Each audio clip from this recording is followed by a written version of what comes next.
Codec. Done.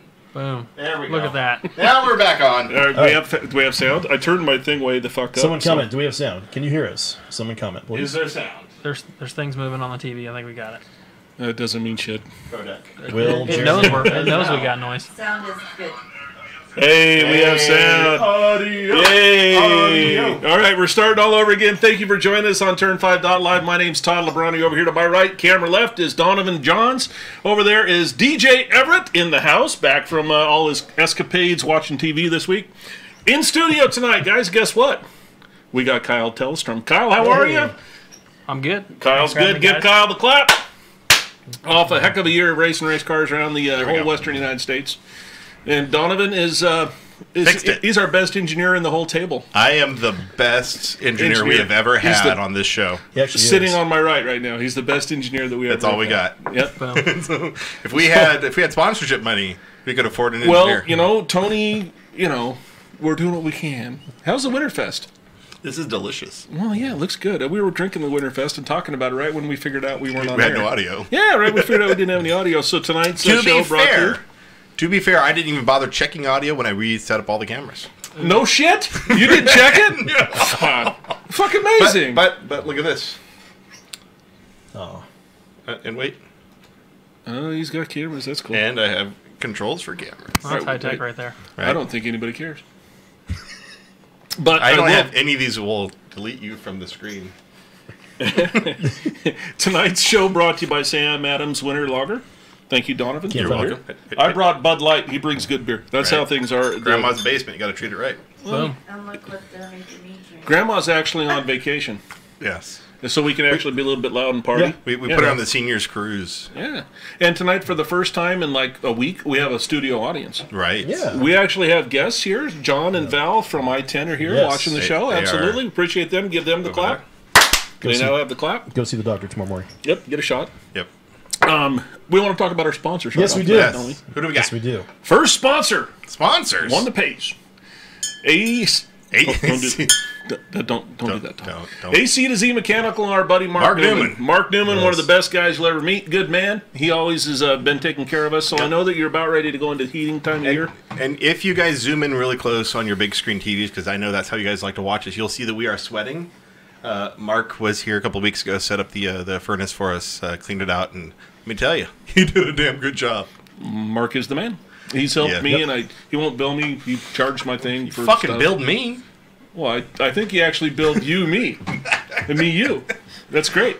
So anyway, AC to Z Mechanical. Yeah. Tony Flores, Sierra Flores, the group over at Keller Williams, the Flores Group. We want to appreciate them for all they've done for the show. Exactly. Great guys, good friends. If you're in the market for a new home, or if you're wanting to move to Boise in the near future, you probably want to hook them up with the Flores Group at Keller Williams. Yeah. Mike Hunter, Marcy Hunter. You jumping ahead? Yeah, he's like... He's when ready. I want your opinion, fucker, I got my props right here. he's propped up, ready to go. DJ, well, who do we got over there, DJ? FVP. FVP. What do they do? FVPparts.com. Now what? That's all you Check got? them out. Stay tuned. Super clean. I think we gave away all the other goodies. Yeah. So the Team Yee got all their stuff that they were supposed to get a couple of weeks ago. I got stuff I got to give out. Those of you that ordered some stuff, we have the 67 car, Mr. Summers. Yep. He needs a case of Royal Purple, right? Yep. Yes. Power steering fluid to our good buddy, Mr. Samuel J. Newcomer. Yes, sir. And who was third? That was... Was it Randy? No, it was Brent. Brent was going to get the Sharmaine's lip balm. I think Randy was going to get the socks. Randy We had Kerr. socks. Randy's the socks for Kerr. That makes sense because his feet stink. Right. Yeah. That makes sense. Yeah, I mean, the guy can run a damn good show, but he walks so much, you can smell him coming two turns away. Poor guy. It's his trademark. Like, when he stands in the middle of the track and you're running, you could smell him the whole way around the track. Well, he's inventing new colors of green. That's all. Yeah. There we go. Awesome. Let's get to the good stuff here. Lion Tamer. Lion Tamer. Yes. LionTamerBeardBalm.com. Yep. And Sharmaine's. We mentioned that already. Yep. Sharmaine's. Royal Purple. Thank you, sir. Them guys, Royal Purple. Yeah. And hey, guess what? Some news. Yeah. Possibly working on Royal Purple. Hopefully in our show Possibly working on our show in 2 weeks, we'll be able to talk about that. Yeah. Sure. It's a long time from now. Are we gonna? We're not Sure gonna. the fuck is. We're not gonna be here next week. We are gonna be trunk or treat. Yep, we will be. We will be here next week. Well, Yeah, we'll be true. on air. We'll be on air next week. We won't be physically here, but we will be on air. We'll be on air. You and I are going to be in a race. USA International. I will handle the trunk or treat show. Okay, leave it to me. When's trunk or treat? You want to join me, Kyle? Hey, we can do something. Thunderfuck. When is trunk or treat? I could do Thunderfuck. It's hanging. It's like this. 27th, so it is next week. It's like a cherry stem. Is it Sunday, Saturday? What is Saturday 27th. it? Well, then, Sunday we'll be fine, bro. Yeah. Why are you melting down? No, but the show for trunk or treat. You and me after the show, bitch. So for those of you in the Meridian area, I know we actually we spent some dollars on advertising. Yes, we did. So we are reaching a wider audience today. Wider. Wider. They're fat people. That is a wide joke. So for those of you who are new to the show, Saturday night at Meridian Speedway here in Meridian, Idaho, which is where we're from, is the Trunk or Treat, the last race of the year. And they open up the pits partway through the day so the kids in costumes can come and trick or treat at our race cars. Yeah, about noon. And I think we're going to go racing about 3:30. Yeah, 3:30 green flag. So it should be pretty fun. It's going to be a good show. It's a championship night for the mini stocks. Yeah, Pro and then Force. some other guys are running as well. Pro Force. Pro Force championship night for the Pro whatever. Force. Yeah, those guys. A great fight going on in that division right now. Right. Too, so. In the mini stocks and the Pro Force, there are points battles for the top three on both series. Absolutely, there are. That Pro 4 one's going to be tight. And Wordle is I'm just going to mini stocks. Minis. How many folks do we have watching? I'm trying to look. Tens of people. They have 18, tens and tens of people. 18. It's clicking up. It's going up. It's going the right way. See who's commenting so far. Donovan, let us know who's commenting so far. Hey, we've got to talk about it. My buddy Badass. Badass is in the hospital, not feeling well. So, Scotty Gilligan, this is for you. Oh, Gilly. Gilligan's in the hospital. He's got a back problem, and that's not good. Willie Wynn's on. Chase 86 is on like always. Jeremy White. Jeremy, you need to text me and tell me what happened down there because I saw on Race Monitor a bunch of stuff happen on one lap, and I need you to text me on that so we do the regional recaps. You need to text me about Vegas, okay? Jeremy? And Jennifer Wardle did point out that we do have a couple of kids who have food allergies who are at Meridian Speedway. Turn5.Live will be there. I will bring out Tucker in all of its damaged glory. And that's going to be my Halloween costume is my destroyed race car. Race cars, okay. And we're going to go ahead. We're going to have some toys and non-candied things to give away for our fans, as well as some candies as well. Maybe we'll even find some little Hot Wheel cars or something. Ooh. We might even be able to find some certain stuff. Maybe. But I think Trunk or Treat's a good time for Royal Purple to actually sponsor a couple trophies too. Yep. So maybe we'll throw some Royal Purple on some guys. Sweet. We should have done that at the. That would be like the wrong Gatorade splash, though. No, don't dump it on anybody. I don't know if that'd be refreshing or not. Really. Kyle, you talk too much. I'm sorry. I've got I'm just letting you guys do your thing right now. I've got this image now in my head. He's like, shut up, Lebrani. Like for the Cup Series when they get their champion, some guy just bring up like quarts and quarts of oil and just dump it on the crew. Oh, let's do it. Somebody hit that ass bag Kyle Busch with a fucking 90 weight. That'd be great.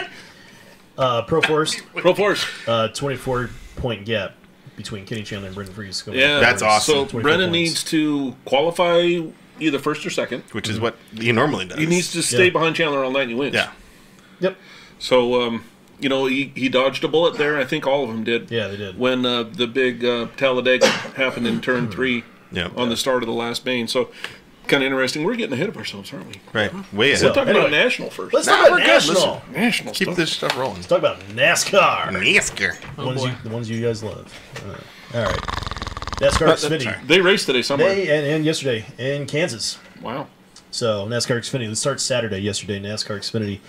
John Hunter Nemechek wins his very first career Seriously? NASCAR Xfinity race. I love Joe Nemechek. That's good for him. That's John. Right, for the kidlet. His son, yeah. Yeah, his very first career win in the Xfinity Series.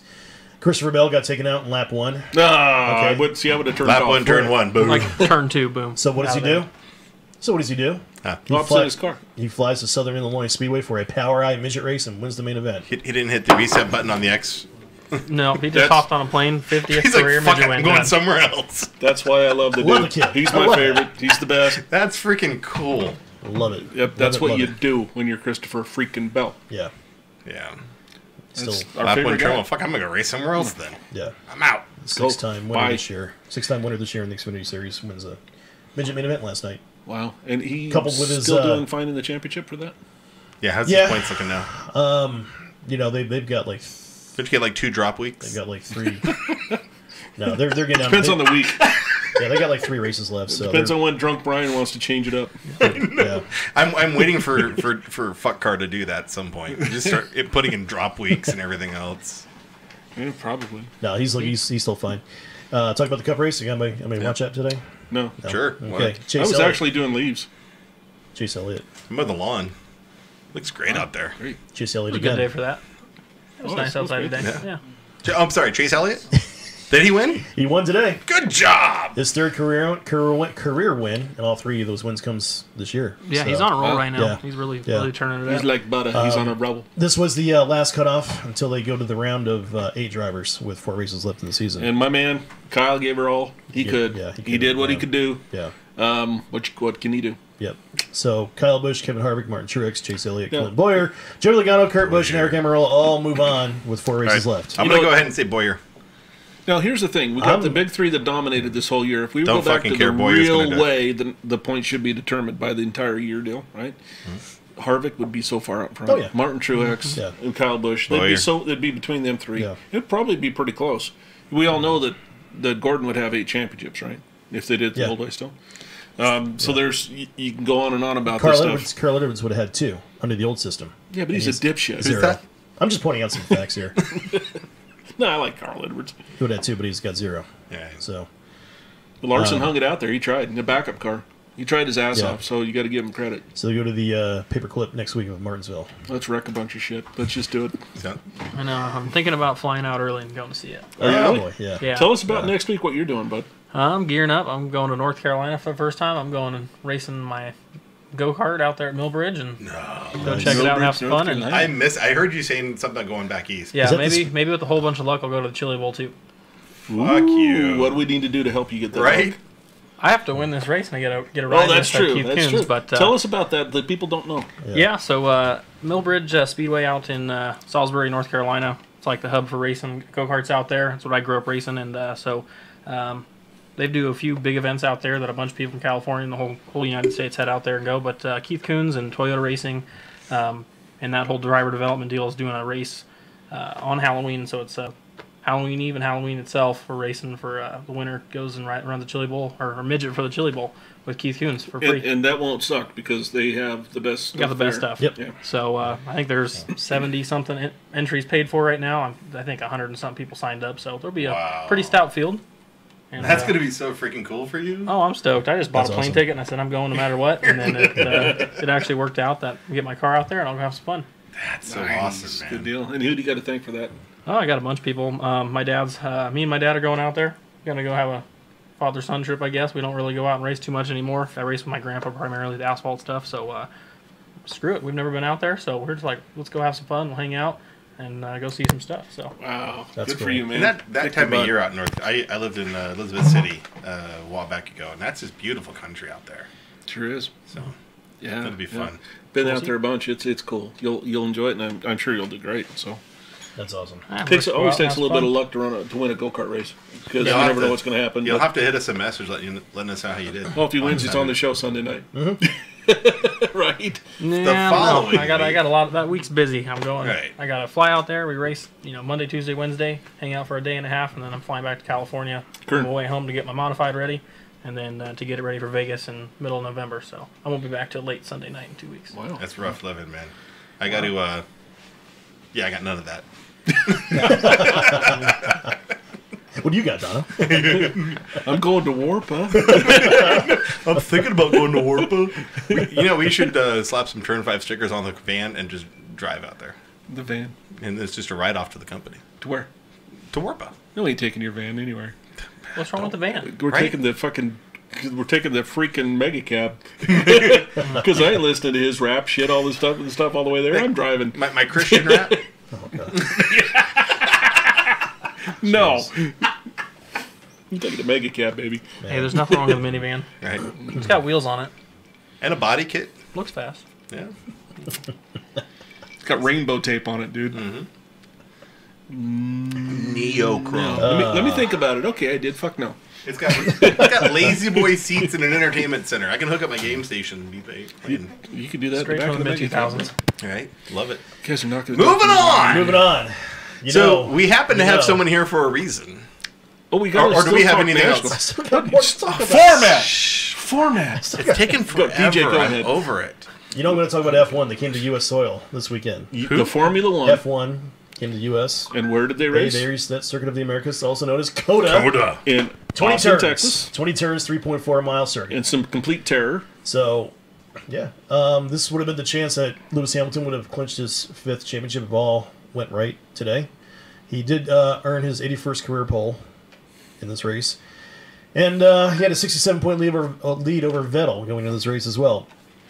And at the start of the race, Kimi Räikkönen, who was starting second alongside him, he got the lead going into turn 1. And he took off, and he handed the lead over to Lewis Hamilton on lap 25 during pit stops. Hamilton handed the lead back over to him during pit stops as well later on in the race. In the end, Räikkönen won his very first, not his very first Formula 1 race, but his first Formula 1 race in 5 years. Wow. So what you're telling me is Ferrari. the top 2 cars swapped the lead a couple of times, and that was a Formula 1 race. Yeah. Draw a pill. I was want awesome. 8, 10, Draw a 12, pill. draw a It's fucking freaking pill. awesome. Let's make them fucking It was Frenchies freaking work. awesome. But you did see my Facebook post. There was 4 wrecks on lap 1 in 4 different turns. It's a good start. It's a lot of lap 1 wrecks. And, We've done it. So, well, I think Twin Falls, but like a month ago. Yeah. Take out half the field before like lap 7. Yeah. You're Tell me good. about it. I was there. That's minor. Yeah, ain't Minor that. details. Räikkönen, Verstappen, and Hamilton, that was Multiple your top 3. Vecchiarelli. What's the plural of Vecchiarelli? Vecchiarelli? It's Vecchiarelli. Vecchiarelli? Vecchiarelli. Whatever. Yeah, they took each other. Räikkönen, Verstappen, and Hamilton, that was your top 3 at the podium. The title goes on to next weekend in Mexico City. And Underlay. I Yeah! got a feeling he's probably going to clinch it there. Viva! Something about he's got to finish 7th or better to win the title. In other words, so, if he doesn't break. Yeah. So yeah, I think he's got this one. Crash lap 1, turn Mexico 1. City. Yeah. So what happened with the NASCAR today? We Who covered finished NASCAR. top 3? You had Elliott, Elliott's kid. Bush, and Chase Elliott, Kyle Busch, and Kyle Larson was your top 3. I don't know. Yeah, today. Want to mention a little bit of sprint car news as well. Okay. Want to throw a shout out to Please. Donnie Schatz. He won his Always. 20th main event win of the year this year at Dodge City Raceway in Kansas last night. 6 years in a row, he's got 20-plus wins. It's insanity. yeah. The guy's the fucking stud. He's ranked 3rd right now, 281 career wins right now, 9 championships. He's ranked 3rd behind Sammy Swindell and Steve Kinzer right now. Well, nobody's going to catch him. Nobody's going to catch Kinzer. Kinzer's got 690. I did the math in my head. No. 20-plus wins. They Donnie ran Schatz would have 7 to nights do a week and stuff. 20 years in a row of 20-plus wins to catch He's Steve the king. Kinzer. No, That's he's king forever. But Yeah, he's the man. he's got a chance to catch Sammy Swindell next year. He's got 294 total wins. Yeah, that'd be So, good. He'll Not get a, there. not a huge Sammy fan, so that'd be good. Yeah. Other sprint car news. I can't even more. fathom that many wins. Yeah, got like 3. That's why they call him the king. 20 championships or something like that for Steve Kinzer as well. So What a It was like 13 in a row at one point. What Yeah. a stud. yeah. Other sprint car news. Tony Stewart won a main event last night. Yeah. Yeah, at Southern Raceway in Florida. He raced under the United Sprint Cars USCS banner, which I hold close to my heart. The USCS was the very first announcing gig I ever had when I lived back in North Carolina. Oh, that's cool. Yeah, USCS. I traveled with them back in 2008. Was my first time announcing. Wow, cool. So anyway, Where is South Florida Speedway? not somewhere. I'm It's not Gulf sure, side, somewhere. isn't it? Yeah, It's Gulf yeah. side down by like Naples and all that. I think it is on the Gulf side. South of Tampa.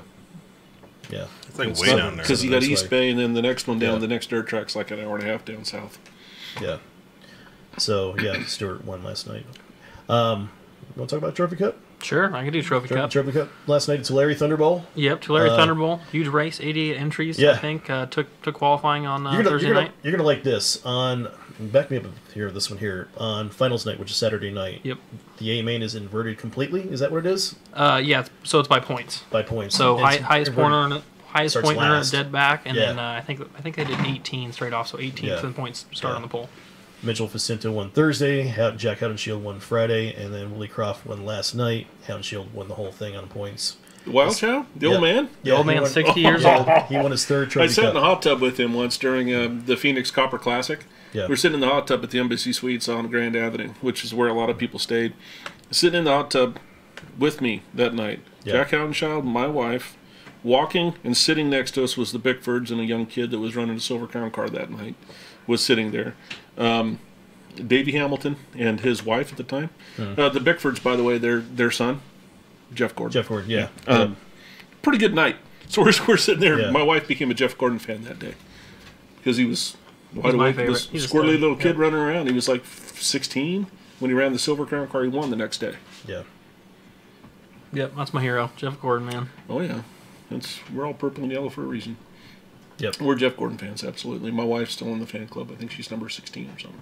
Wow. Okay. Even her license plate says diehard fan for Jeff Gordon. Can't go wrong there. Yep, she's listening, so I'm sure most people don't understand. Say it's Daharfinen. What's that mean? What's a Daharfinen? But it's diehard fan. Darfinin. License plates, man. Those things are awesome. We can talk about Vegas if you want now. Or you want to wait Yeah, till let's later? talk about the regional stuff since we talked about nationals. Tulare actually was regional, but I think the Trophy Cup's it's gone past the West Coast. It's huge Oh, it's down a there. huge It's the deal, big deal. Yeah. So regionals, we talk about Vegas. We had the Senators Cup down at Las Vegas, or we used to call it the Fall Nationals at Vegas. So they had the 602 modified show, Yep. as well as, and I haven't seen any posts yet or any messages from anybody.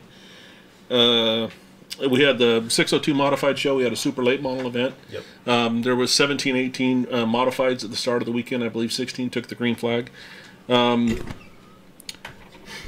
Justin. As our buddies, our current champion for the Royal Purple Modified Series, Eric Reed, went down and run Yep. with Al Jones's new car, the one that just refinished, the 44 car. And their other STR car that they sold to Lynn Hardy was also in the event. there? They both were in the top 5, running really well all weekend. I'm reading now that I watched it on Race Monitor. I know that both cars were gone on the same lap, and there was a yellow flag. And I was trying to figure out what happened. Looks like I'm getting a message here that Lynn's rear gear broke, and he tried to get down low and collected Eric. Went airborne. Both cars are done for the night. So Doug Ham ran second. Your winner last night was Justin Justin Johnson. Justin Johnson Yeah. in the Phil's Fab, number 17 PH. Our own Larry Hull was down there as well. Larry Hull, local boy. Yeah, he Yeah. did well, had some fun. Got a 602 engine in his 51 car, went down and ran in 9th or 10th right in there. He was on the lead lap at the end of the show. Awesome. First event down there with those big hitters. There's a lot of names in that. I mean, if you look at Doug Ham and Justin and Eric and Lynn, those guys have run this stuff for a long time. Cameron Morgan was in the event, Aaron Yep. McMorrin. So there's a lot of guys who've run a lot of laps, down in that area, and they're all fast, and they're all top-notch teams. So to run in the top 10, you should hold the setup really high. That's pretty cool. No, I know. I know. His dad came in and said they were fighting getting that 602 in, so they worked their butts off to get down there. So it's cool they made it down there and fought their way through and finished a race. That's huge. The Yeah. holes, they know how to work. And that's They one work thing hard. I will always take my hat off to, a family that will race.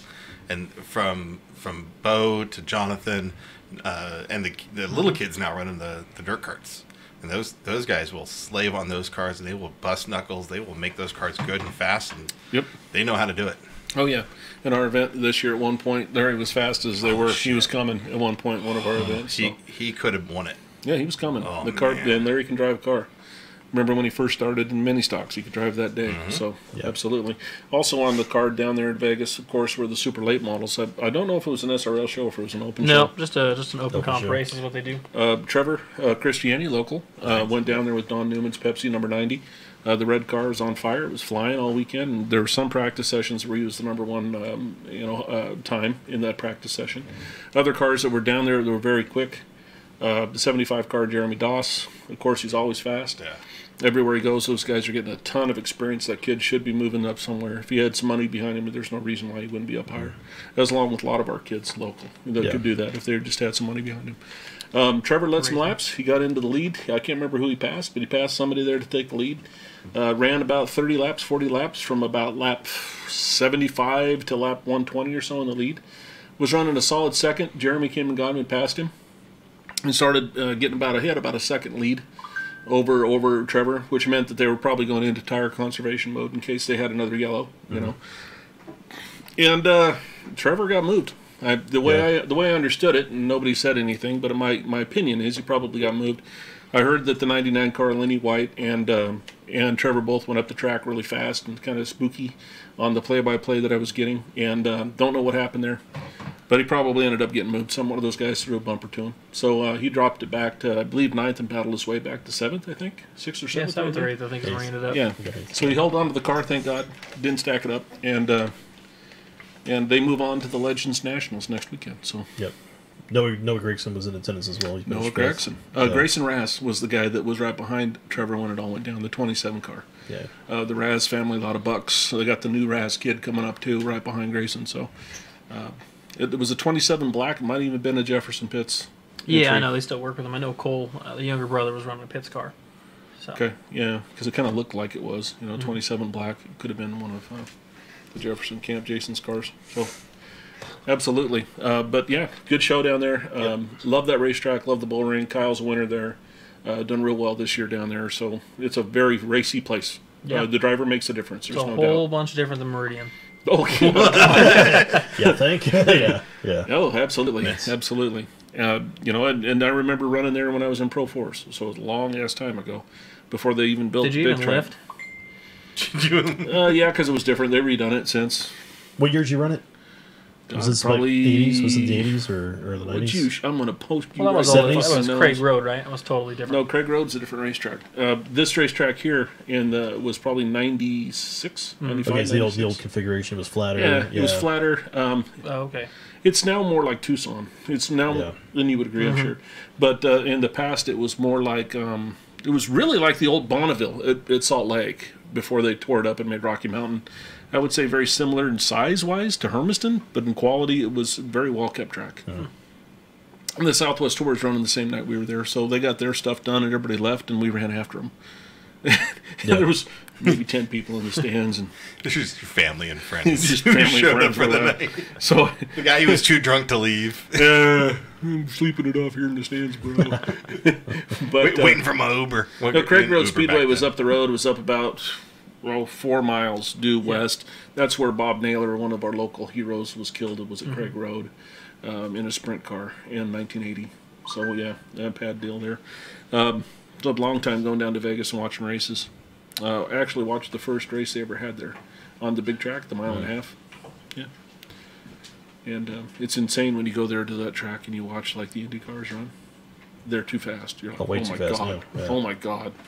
And we found that out for certain when they put them all in a pack real tight with the rules, and had some issues there with Dan and the group. So anyway, moving on. We're done with the national stuff. Let's talk some safety. Guys, the reason I wanted to have the show tonight about the safety products that we're talking about is because this time of year everybody kind of slows down. We all start thinking about what? What? Davis is working on this mini stock. Well, good for Davis. Listen Look to at the that bald show. ass head. I can't even see. I know. The glare. Put your freaking hat We're on. talking You and about- Wardle both. Hey, it's time for safety, That is bro. sexy. It's time Speaking for of safety, smoking while welding is a bad idea. It's a good idea. He's working on the fuel system. Thanks for watching the Kyle, tell us what he's Davises. doing wrong in this picture. Let's point out the faults. One, it's a, that a Vega? Chevy. It is a Vega. Okay. Hold on, let's go back. This is Mike Davis. Miranda just sent this over to me. They're watching and listening and working on the race car. That's our fan base. That's right a there. Cavalier motored Vega. It's faster and shit. So I gotta have to talk to him. So we wanted to talk about safety. So safety. So this time of year, everybody's thinking about what they can do for next year with their cars. They're thinking about this and this and this. I'm going to go get a new chassis. I'm going to go get a new this. I'm going to buy this other quick change I've been thinking about. I'm going to upgrade the engine. I'm going to do Springs, this. he struts. Right. He Parts. tires. And He wheels. parts- He the rocks. reason I want know to buy this- some speed. There's been no less than 20 people have asked me what's the schedule for next year. I haven't asked. I was 2 weeks in Europe. I haven't wanted to hang out with Adam and Eddie and the rest of these guys that much. That's Warpa. Well, yeah, it's December. Chill. Think about this. There'll be a series next year. Rules are going to be very, very similar, if not exactly the same. But what we really need to concentrate on right now is getting yourself prepared for next year. And we all think about motors, and we think about wheels, and we think about, I'd want to do this with this, and I want to get this guy to help me with that. Guys, don't take safety second. Before you start working on your motor, before you start working on your shock package or whatever it may be, spend your dollars right now on upgrading your safety, because there's nothing more important in your race car. The reason that Kyle's here tonight, one, he's my friend, and he's great, and he won the last race for the Royal Purple Modified Series, and he's great. He's got a lot of knowledge. But the other thing is he's also the regional manager for pitstopusa.com. And knows more about safety than most everybody does. To be honest, he spends his whole life as race cars and safety equipment. Between the phone calls and his trips to PRI and all, ever since he was a little kid, this is what he's done. So, Kyle, thank you for coming in and doing that. Yeah, Right. no problem, guys. Hopefully we will educate a little bit and get you guys, everyone, our followers prepared. Yeah, let's talk a little bit about what's changed over the last, and now I'm talking, guys, some of your stuff's 10 years old, okay? Even in the last 10 years, the huge advancements in safety. What have you seen that's been a huge advancement? Oh, 10 years, man. I mean, quality of materials and what you're getting, durability, helmet technologies came a long way. A lot more head and neck restraint devices on the market. Seats are huge. Yeah, there's in 10 years, man. If you run anything that's 10 years old, you're putting yourself in danger by far. Yeah, I agree. And there's a lot of guys who are. We do our inspections, and it's so tough as a promoter to tell a guy, I don't really want you running tonight with this unsafe condition. And the track does the track stuff, and it really boils down to each individual really does. You sign all your rights away essentially when you walk in the back gate. You have a little bit of help there from NASCAR to NASCAR track or some other insurance companies, the secondary insurance policies or whatever it may be that the track provides. But guys, if you're all self-employed out there, you all have your own gig, you're all relying on feeding your family with what you produce every day, don't take yourself out of that game by what you do on the weekend. Okay? Don't take yourself out of providing for your kids. That $500 for a new helmet, the $1,000 for a nice suit so you don't burn up, it's worth it. Okay? Kyle, talk about some of the products you brought today. Yeah, I just brought a little bit of everything. It's kind of hard, obviously, being in a small area to show it off. But when we get Grandma's built a bigger basement for us. that's in California, though. That's a long way to travel to do a show. No, not your grandma. No, this is grandma. This is my grandma's basement. This is his grandma's basement. Yeah. It's not Have you his ever house. watched the show? I watched the show. I've even been on it once or twice. Yeah, no. Here's a phone in, tough. not the same. So the biggest thing I thought was exciting that you brought in, which is down here on the floor, you brought in a full selection of head net restraints. Yep. Of which the two here in the middle are my most excited that I wanted to look at. Okay. Because I have the Sport 2. That's what I've been running for 3 years now. And having just piled into the wall frontwards and backwards a few weeks ago, I love my head net restraint. I love I have my helmet and my fire suit are both from Pitstop USA, got earlier this year. But that Hans, I went down to Tognotti's in Sacramento, drove there just so I can find a head net. I wanted to wear it, and nobody has anything in stock before you guys were here. Now that you have this physically in stock, holy Jesus! Put that up to the camera, Donna. Right? I want everybody to be able to see what we're talking about. So I mean, and these things are so much lighter. Just the things that have come out in the last few years. So this. Yeah. Talk about the one Donovan's holding there first. All right. So Donovan's got the Simpson Hybrid Sport. This is freaking cool, and it weighs nothing. Yeah, no. So the Hybrids is a lot different than most of the devices. I mean, you kind of wear it more like a backpack, and the actual device itself sits behind your shoulders. It's not on your neck. It's not in your collarbones. The seatbelts kind of hold it in place. That device is really good for open wheel stuff. That's what sprint car drivers use. Excuse me. So a lot of people are afraid of those because it's got belts around you and it's this and that. And it doesn't just slide in and off. But honestly, that's probably one of the best devices there is. So sprint car drivers use it because, like the Hans device, it's got some arms that come down and they kind of sit on your collarbone. So when you go upside down, yeah. So that's a Hans Sport 3. So anyways, sprint car guys like that hybrid for it doesn't break their collarbones. The Hans, when you go upside down, just depending on the way you're built, some people have collarbones that are really prominent and whatnot. Sometimes that rubs them and bothers them. So just different device, a little quicker, easier. A lot of the Cup guys, that's what they run. I think that's what's been out the longest is the Hans stuff. So that's what we have for my kid. Yeah, she likes it. I do have a question for you. Yep. These pads, replaceable or not? Oh yeah. You guys have them? I don't have them there. Okay, but they're orderable? Oh yeah, so that's a foam version. They also have a gel one, so it's a little thinner. Okay. Comfier, I don't know, but it's a little different the way it sits on you. Let's talk a little bit about this. I know that the first product that we looked at was the Simpson device. Yep. And this is a Hans device. Right. Tell me about the difference in the companies. So honestly, they're the same now. Simpson bought Hans out. Simpson bought Hans. That's where I'm going. Seriously? Yes. Yep. So Simpson runs the market. So they've got both those devices. Didn't smell that coming. Weird.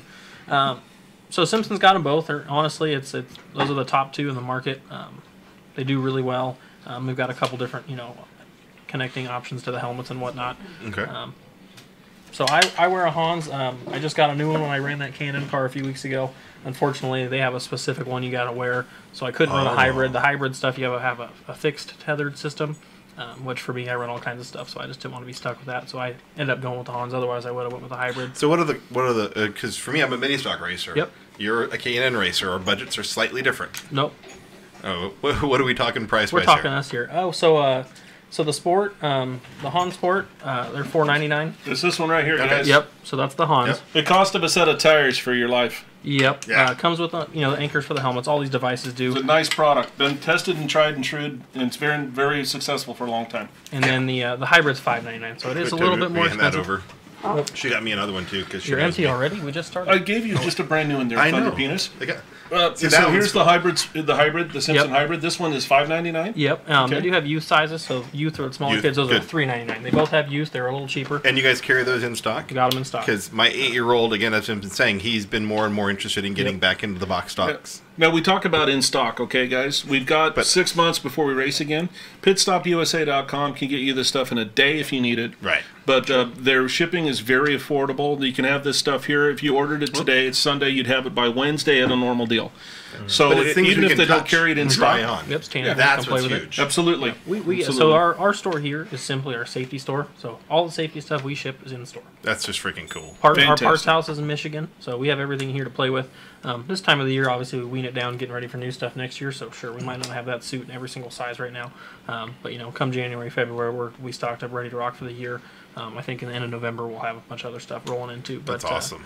So those are those devices. We've got some stuff a little cheaper. We got the Z-Tech from Right. Zamp. So what do you think about this? Because I've read a lot about this online. So This is tiny. Sure, it's tiny. It's a full plastic device, so it is a little heavier than most of the other stuff. The big selling point on that is it's fully adjustable, so it'll fit every one size fits all. So when you get it, you got to adjust it, and then you pull it back apart, Loctite everything, and make it permanent. But it is adjustable both for width of the neck and the angles for like the back of your seat and stuff. So that's your entry level device. So that's the 4A, and it's just upwards of $300. $300? $369 or something like that. I think Well, it's, and this thing's got multiple adjustments points all over this. This can fit any size neck. no, so that's a one size fits all, kids and everything. And the beauty of that, too, is you can walk into our local store here and actually have Kyle and the guys help you size it. Yep. Now, will you guys help fitment as well? Oh yeah, In-store? so we'll come in here and show you. Like some people put the Hans on like, oh, that's too small. I wear a medium. I'm a 6 foot tall, 170 pounds. You I'm would probably fat. be a large. Some people are like, oh, I want to get an extra large. No. Yeah. So you can fit them on, try them. It's a 19-inch neck, man. This is smart. Yeah. Well, hey, we got it. So we got another one here, next gen. So this is the next gen. This is the Okay. Rev 2. Rev 2 Lite actually. So another small device. Holy sh... Super light, nothing to it. Yeah. This weighs less than my beer. Show everybody it on the camera there, dude. Well, hold on. This is awesome. Yeah. So the Rev 2 I think is $569. So from the $300 to $1,000 if you want to get a carbon Hans, which I've got sitting over there. You got tons of different options. They're all a little different. They all do things that are different. These next gens are real popular in a lot of the off-road stuff. They just market that area a little bit more than most. But we have tons of options. All these things come, like I said, come with anchors. They all have their own unique posts that go into the helmets. So that's the difference. That Weight, is surprisingly light. weight. When you start stepping up in price, you get a little bit better. It's a little lighter. It's a little easier on your shoulders. So it's kind of tough when people want to do it the cheap way. And don't get me wrong, racing is expensive, and sometimes that's what you got to do. But if you can, it's nice to step up. I gotta say this, Kyle. I want to talk about this one. Hopefully, you guys can hear me. I want to talk about this one. This one's a bit heavier, the Z-Line. It is. Z-Tech? That is by Z-Tech. far the most... No, hang on. I want to make my Weight point one. before you interrupt me anymore, Donald.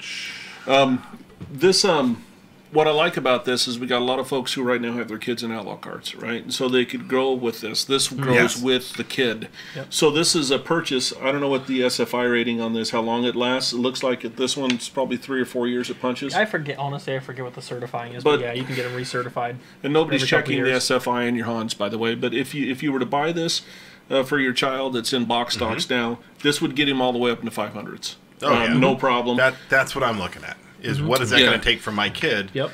because at 8 he's going to get 10. He's going to get 12. Yep, they grow. Show them that it's unboltable here.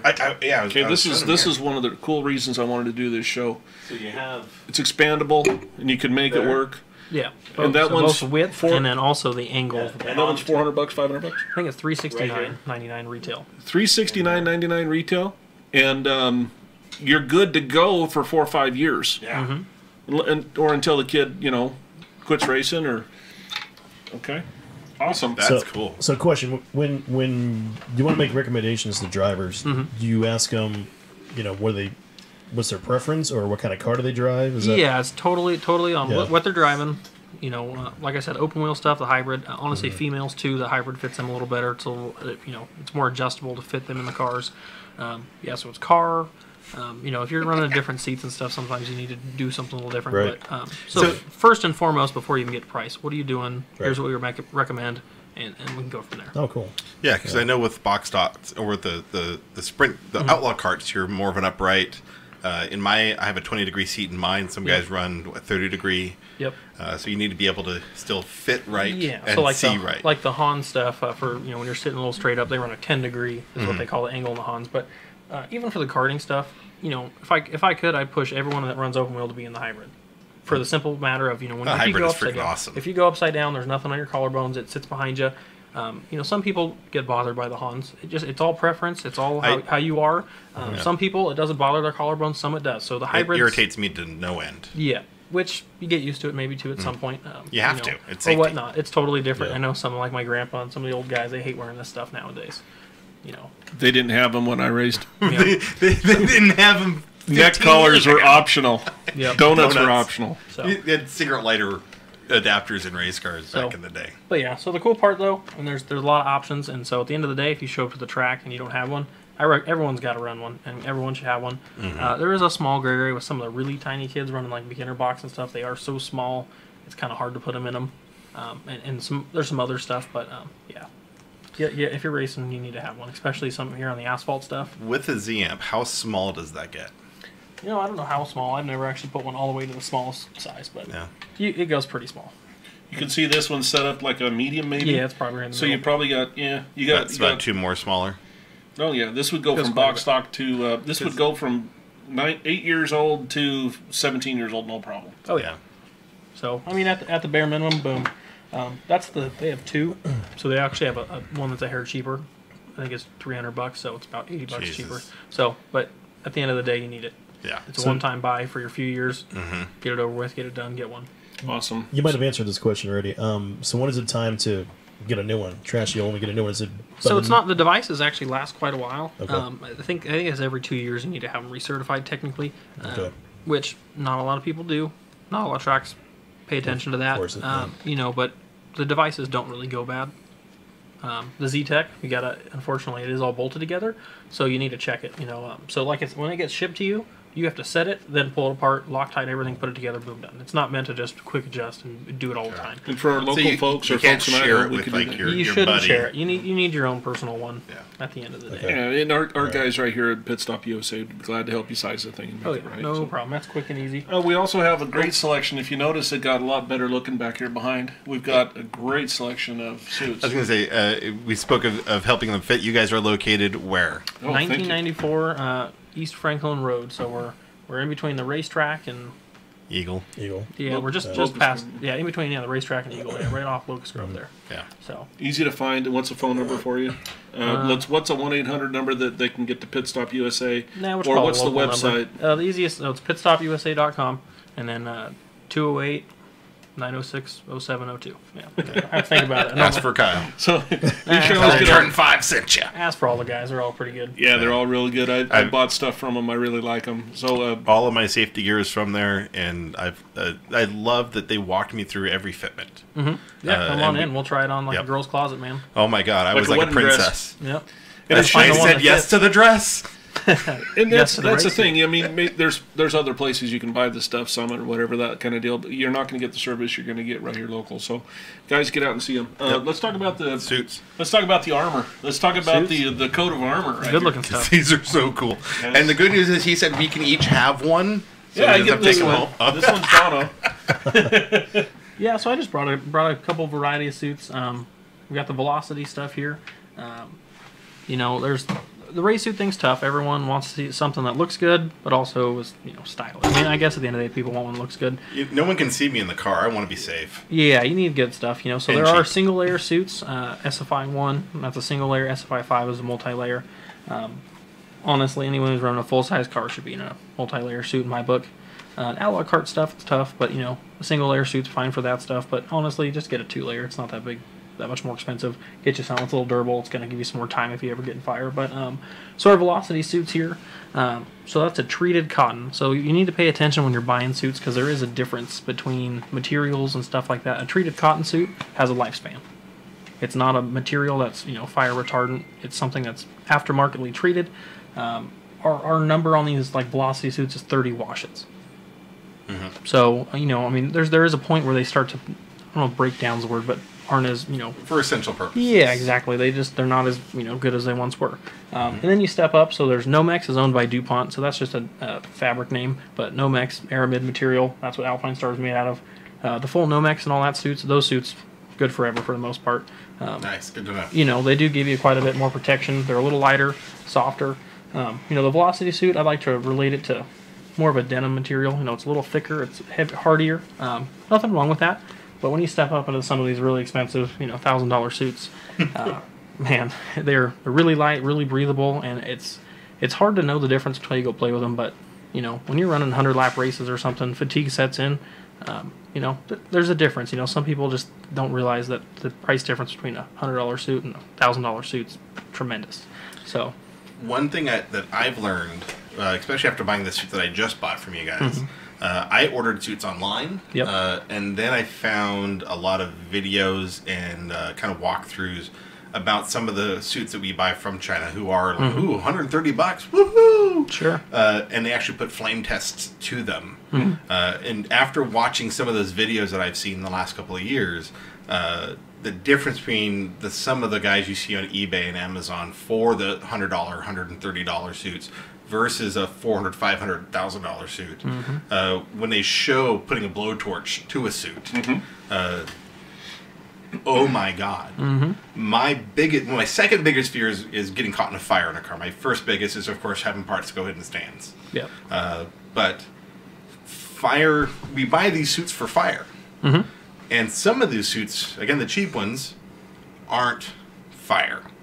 They gone. Sure. Well, 30 seconds, 25, 15 seconds, maybe. yeah, I mean, don't get me wrong. You're talking seconds here in this Right. stuff. Don't get me wrong. This isn't. If you're in a fire, this isn't going to save you. Hey, I'm old and fat, and I can get out of my car in 4 seconds.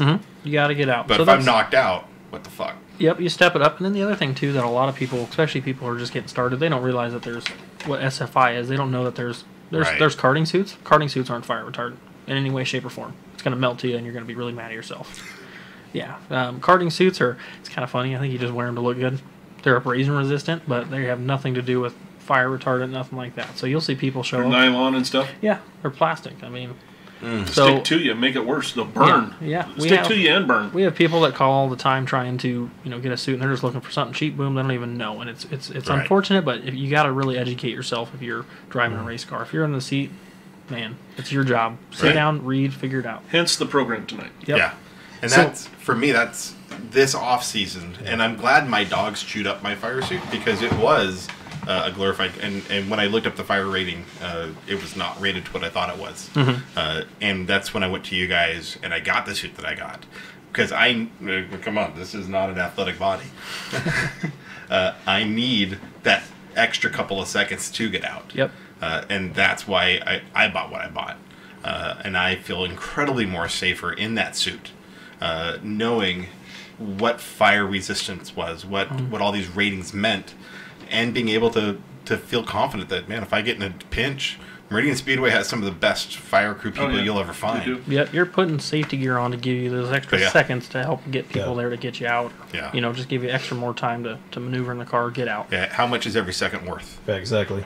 So my first suit was from Simpson back in 1986. Since then, has there been any advancement in technology in the materials over the last 35 years? Yeah. See, I've only been, I mean, shoot, I was born in '95, so. Oh my God! I got warts that I had in 95. I graduated college before you were born. Yeah, dose. You were teaching college when you. You know, it's pretty crazy. I bet you. Back in the '80s, you're probably looking at a pretty solid, pretty hardy suit, right? Yeah. Nowadays, if you guys come over here and play with those couple on the end, you're gonna be like, "You're kidding me, right?" Like, it's lighter, way more breathable, and safer. Our race suits that we had in high school were actually my dad's flight suits. Because he was a navigator in the Air Force or the Coast Guard, but we had all the flight suits. We just take them all. That's what we ran. They're actually probably pretty good piece back in the day. Yeah. Comfortable. And they're heavy though. Yeah. Oh yeah. The quality is very high here, of course, as you can tell, all the way throughout. And there's a budget here from $300 to $1,000. Yep. So guys, you know, if you're running sprint cars and methanol, we saw that problem last August, September with Justin down in RMR. They didn't even know he was burning because they couldn't see the flames. We have guys in the Royal Purple Modified series who are choosing to run alcohol. Get yourself a suit. I mean, even though we have the fantastic safety crews that we do at certain tracks, we do not share that at all the tracks. Nope. We do not have that. So guys, it's up to you. Nobody's looking out for you but you. You're your first line of defense, not somebody else holding a fire extinguisher. Yeah. No, educate yourself. Don't be afraid to call and ask. You know, you can call any of these manufacturers, talk to them, call any suppliers. I'd much rather walk in and look like an idiot face to face than kind of guess around. No, fortunately, all you guys up here in Idaho got it pretty easy now. You just come and hang out. Best, and I know you didn't bring him here, but my God, having you guys here. Oh my God! It's pretty cool, and I know Ed likes it here too. Awesome. He loves it here. Ed, the owner of Pit Stop USA, is a great guy, and he loves having you guys here too. Now that let's say, for instance, that we all went out and we bought a beautiful new suit. Let's talk about this product, now, Kyle. I want to talk about Molecule. What Molecule is I have this on top of my washer and dryer right now. Thank God, because it ain't working. How about? Oh, never mind. We got to tell them what it is before the joke makes sense. Gotcha. Go ahead, Kyle. Tell us about Molecule, Simpson's new product here. So it's actually it's independent. It's not quite Simpson's deal anymore. They market it though, right? Oh yeah, every suit manufacturer's got it. So Molecule, its own deal. It's got a complete suit care for the fire retardant fabrics specifically. So they've got a wash. So they got their own detergent. They've got a protectant. The detergent, a spray. They've got a spot clean to help clean the oils out of the suits. So they have a full line of care. They also do some refreshing, spraying your helmet or your gloves or whatnot to kind of freshen it up and whatnot. So it's specific for the Nomex and the Airmed fabrics. It's designed so that it kills the bacteria, which is naturally trying to break your suit down. Bingo. Right? So there's bacteria that we all have that's out in the air. It just multiplies when you have hot, damp conditions, like any bacteria would. And your suit's a great place for that. Because what do we do when we get done? We want to get done drinking. We want to go drink beer, so we take our suit and we throw it in a pile, and we worry about it Friday morning. Well, from Saturday night to Friday morning, that suit's breaking down. So take care of your investment. Especially if you don't wash the darn things every week, people. Wash them. It's only good for 30 washes. Wash them. That one is, this one is. The treated cotton suits, but the full Nomex suits are good for a long time. But you got to wash those things. If you leave them dirty, that's stuff that can burn. Yeah, and here you go with Molecule. You can actually get it out, spray it down, even Saturday night or Sunday. It's nice to do it at home. A lot of people are afraid to wash their suits at home. I mean, honestly, you can wash them with some detergents. I'm sure there's some out there that are might take some color out of your suits and whatnot. This stuff helps preserve it. Doesn't keeps them fresh and brand new looking. Dry cleaning them. I used to dry clean my stuff for a long time. So, I mean, washing that's one thing. This is the next step to really preserve your suit and get, all your money out of it. So it's great stuff. We've got a bunch at Pit Stop. It's actually pretty affordable It if you really look at is. it. And they just came out with a gallon jug of the wash that we're going to start having. So you can, buy once and get through most of the year with it. A gallon? A gallon jug of wash. That'll go a long way. Yep. And, I will say, too, I started using this stuff. It smells really good. The suit. I bought this kit with my suit in April, and I'm got a little over halfway left. But then again, I haven't raced much this year. It's pretty concentrated stuff, so it really doesn't take a whole lot. Yeah. I think you get a 12-ounce bottles what the starter kit would have in it, and it should last you probably 10 washes minimum. Before we get on to the brain bucket, let's talk about the other things that are laying on the table here. Because I need gloves and shoes, so you bought some of the things I was actually looking at. I brought some gloves and shoes here. The gloves, grab the gloves. Dude, you got an awesome selection. Those are some gloves, mild to wild. Mild to wild. I'm sticking with the wild side. Yep. We got some pink ones for breast cancer awareness month. And yeah, we got the Hey, iRacing tough enough to breast wear cancer pink. awareness. Tough enough. Yeah. It's good stuff. Oh, wow. So gloves. For a long time, a lot of people didn't wear gloves. Sure.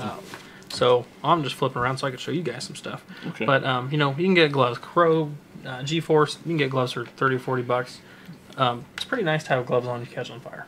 You know, I didn't wear Would gloves imagine for a so. long time. You know, some people fight it. Just wear them. There's tons of different options. At the end of the day, it's not all about looks. It's nice that they have a bunch of color, but you know, your hands are something you use every day. It's really important when you're on the wheel of the race car. They won't grow back. No, they really don't. We're not. We're not Bionic fighting arms, lizards. dude. Bionic arms. Yeah. So, Holy crap, that's like... not to shade them on you. As small as this is, Uh-huh. there's finger flex in here. Oh yeah, no, the gloves are great. You know, and a lot of these are some of the. You know, that's about $100 glove. The yellow Alpine Star glove is. The Simpson, I think that's the competitor glove. It's like $139. DJ's got the Sparko. top of the line Sparko glove on. Yeah. I think that's a $229 glove. And then I've got the Alpine Star ZX here, which it's nice to be able to play with them and play with them. So their top of the line Alpine Star gloves actually My have hand does not silicone fit in the inside this palms. glove. Silicone in the palms? Yeah, you so feel that it? it's little, yeah. Let's, Stays on your hands, not rolling around in Yeah. sweat. You know, so people always laugh like, how could you buy a Try that $200 glove? You get what you You know, buy. I was gonna ask you a question. With the suits and the gloves, do some of the manufacturers cater more to, like, say, sprint car racing or karting or stock cars? Or No, I would you really say? wouldn't say. I mean, anything Okay. that SFI is all pretty, you know, it's up there. Don't get me wrong, there's karting. There's a whole line of karting stuff. Karting is completely Right. separate. Has nothing to do. It's not fire retarded. It's for running a cart. So you Oh got a my bunch God. of different stuff here. Dude, that is comfortable. Mm-hmm. Holy Jesus. Hey, Donald, can you throw me that yellow one? Yep. I'm gonna try it. guys, I wish you could all try these on, but please just stop by Pit Stop USA and try them on. Yeah. No, this is like one of the most comfortable gloves I've ever worn. So here. that's the top line Alpine Star glove. Like I said, it's actually got some silicone in the inside, so they don't roll around. You know, all gloves fit a little different. Alpine Stars are really thin, soft, and they fit really snug. Some people don't like that. Simpsons a hair looser. You got some room. They're not squeezing your fingers as much. That's a nice glove. But you know the big difference too is you start stepping up in your glove price. You get a little bit more durability. You get a little bit different stuff in your palms. Just the way they grip. The features, you know, like that Alpine Star. That's an external seam glove. There's no seams at your fingers. Dude, that is... Same thing with this Sparkle glove. This is like isotoner ice. It's good. I'm in love with this. Yeah, Yeah, no, well, it's I'm keeping it's that tough. glove. You know, Alpine You need a Stars. minute? Yeah. Alpine Star has some great gloves. That's what I wear. I'll Sparkle be in has my their great bunk. gloves. You got more colors. I think they'll match your Love, favorite cars love, next. no Take love, an inventory of glove. everything you brought over here. Oh, you got tons of stuff. And right up there on the table, too, we're talking about our feet, because you know Right. what? You drive the car really with your feet when you get to a point. You drive with your brain, your butt, your feet, and then your hands. So we talk about our feet. One of the things that I've noticed happen in the last 6 years, probably more than in years past, is we've got a lot of stuck throttles. I've yet to have anybody come up to me and prove to me there was mechanical failure. I know that there is times that we've had stuck throttles out there where guys got their feet screwed up. Okay, and it's happened. It's happened to me. So I caught the car. It was a super oval. I only went in the snake pit for a little bit and came back out. But I remember getting my foot wedged between the brake pedal and the gas pedal because I had some stupid tennis shoes or something on. We can also use the molecule product for the feet. Let's talk about the shoes. And Yeah, safety so there. shoes, obviously, if you're wearing, you know, I think a lot of people growing up running karts, they would run, like, get wrestling shoes. Cool, that's great for kart stuff, but when you start running stock cars and full-size cars, you don't want that stuff melting to your feet.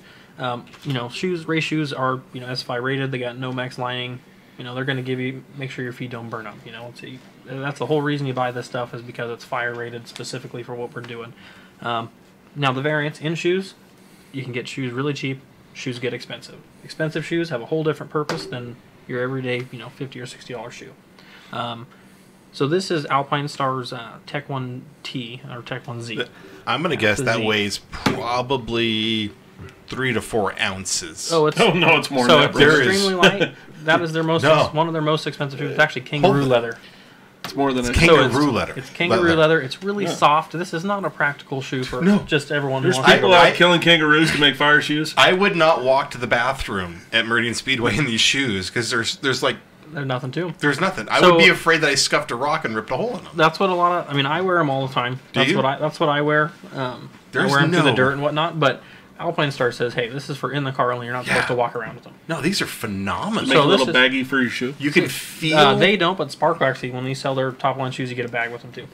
You can wrap around your shoe. You can feel ribbing in the side here for your ankle support. So, no, that's actually the lacing system. That's Is that the lacing? Quick lace deal, so that's just to help hold the shoe around your foot or whatnot. Those are really soft. They kind of mold to your feet. Oh, my God. So that's a really top-of-the-line shoe. And that not only that, they actually are built to roll. So you have really great pedal feel. I love this heel. Yeah. I love that heel. Built with the roller pedals. The roll design. On the throttle. Mm-hmm.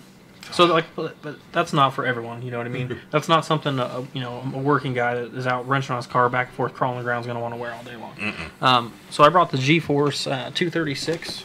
This is an mini stalker shoe. This is an $89 shoe, but it's probably the most durable shoe in the market. Oh, yeah. It's a little stiff. It's, this it's a is start, good. but it's really hardy. It holds up really well. It's got, it's got a lot more sole. So there is a total different line when you get to the shoe department of durability and what you're doing performance in the car. That's a shoe you're going to buy and you're going to wear for, a handful of years without any issues. Yeah. It's affordable. Don't get me wrong. People can't go buy race shoes every single year. What? So, yeah, weird. So for $89, you get a really great shoe. And the fire resistance is very They're high. all rated. Yep. Oh, okay. They're all rated. Yeah. When you start stepping up again, when you step up the shoes, it's not always about the looks. There is more functionality. That's the big difference. So that shoe's a little stiff. It does break in.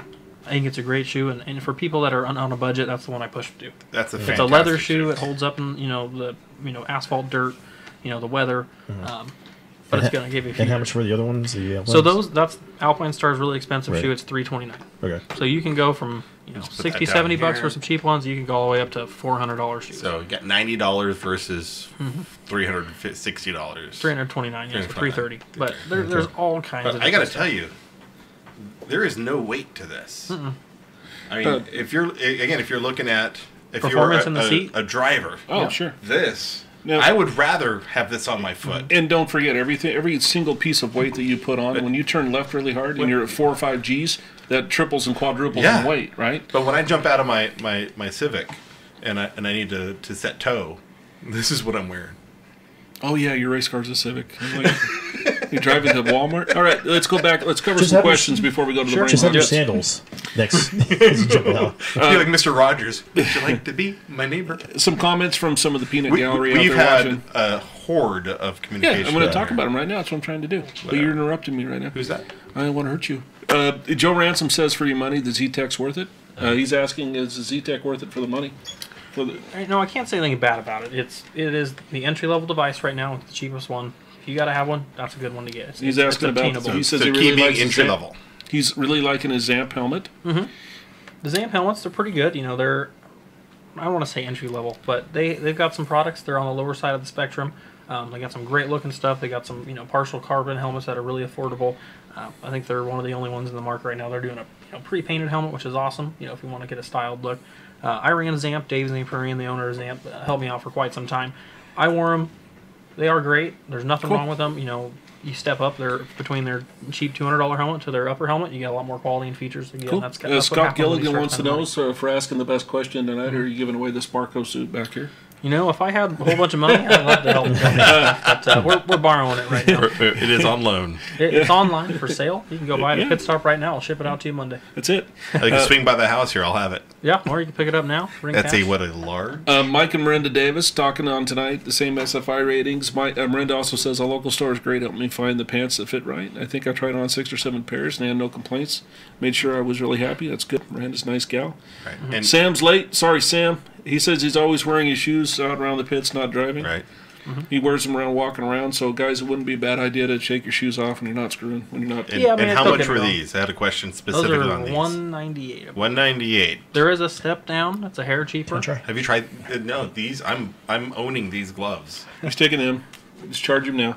Robert Steven had a question for us. Do they have crew gear there at Pit Stop? Crew gear. So I do have Simpson crew shoes. Right? It's the same face I made. I like these. As soon as it went in my hand, I was like, holy shit. I'm going to jerk off with these later. I'm becoming an Alpine fan right now. I tell you what, the shoes and oh, man. No, those are, I mean, the fit. Yeah.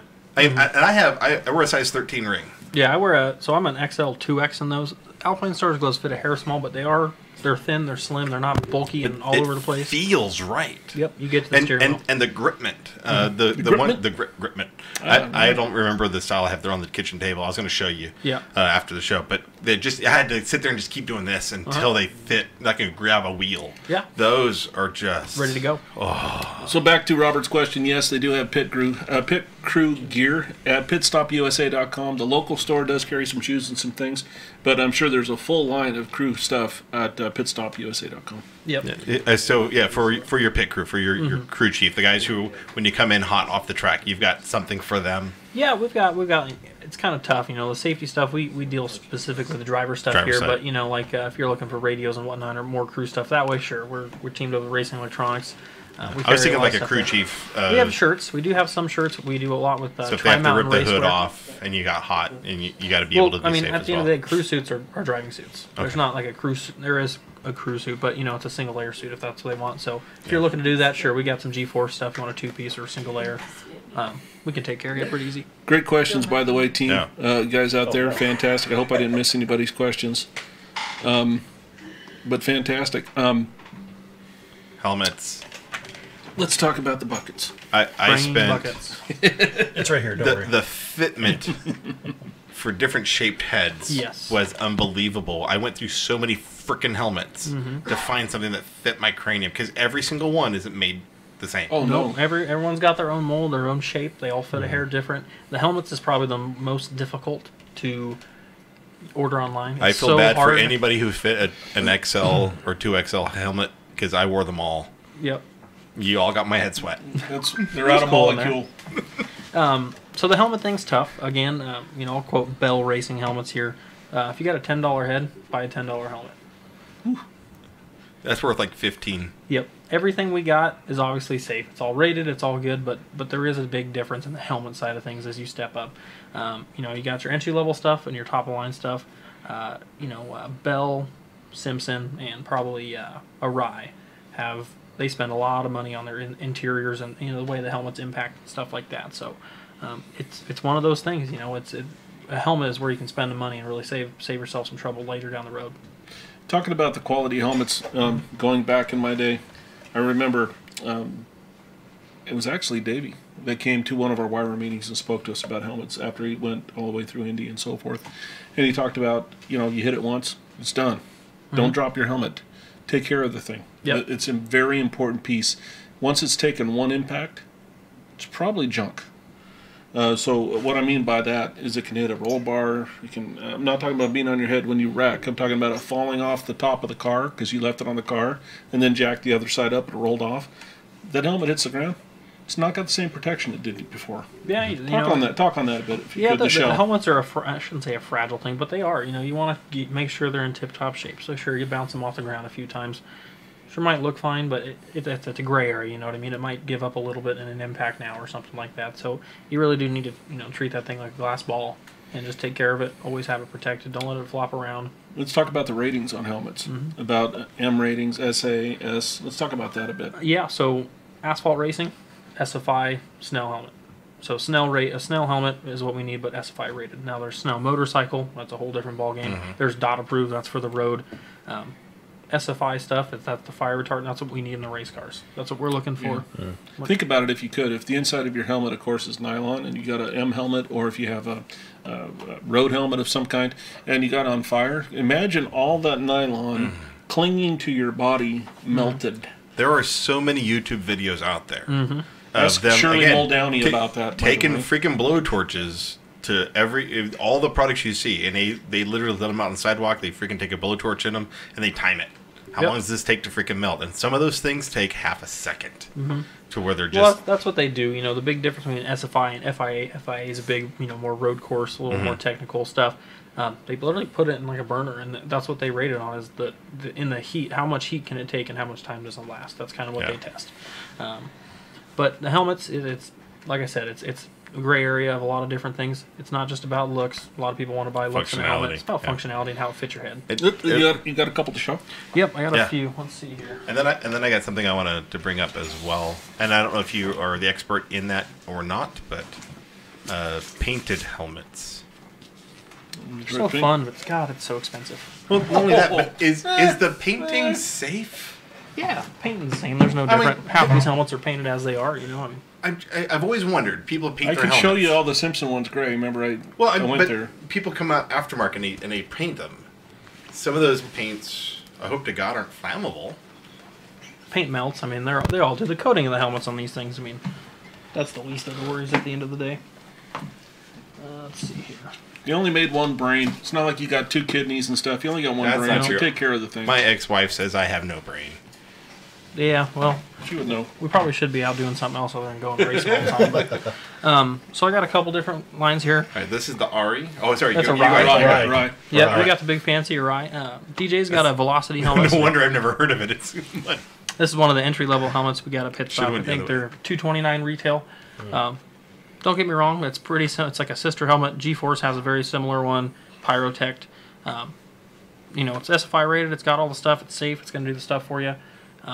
But the difference between that and that Arai helmet, huge. Arai themselves I just actually. saw the sticker price. Yeah, don't look at that. We're not talking about that right now. Okay, never mind. We're good. Arai's shells, they that's what they're built on. They're like, hey, this is the strongest shell you can get.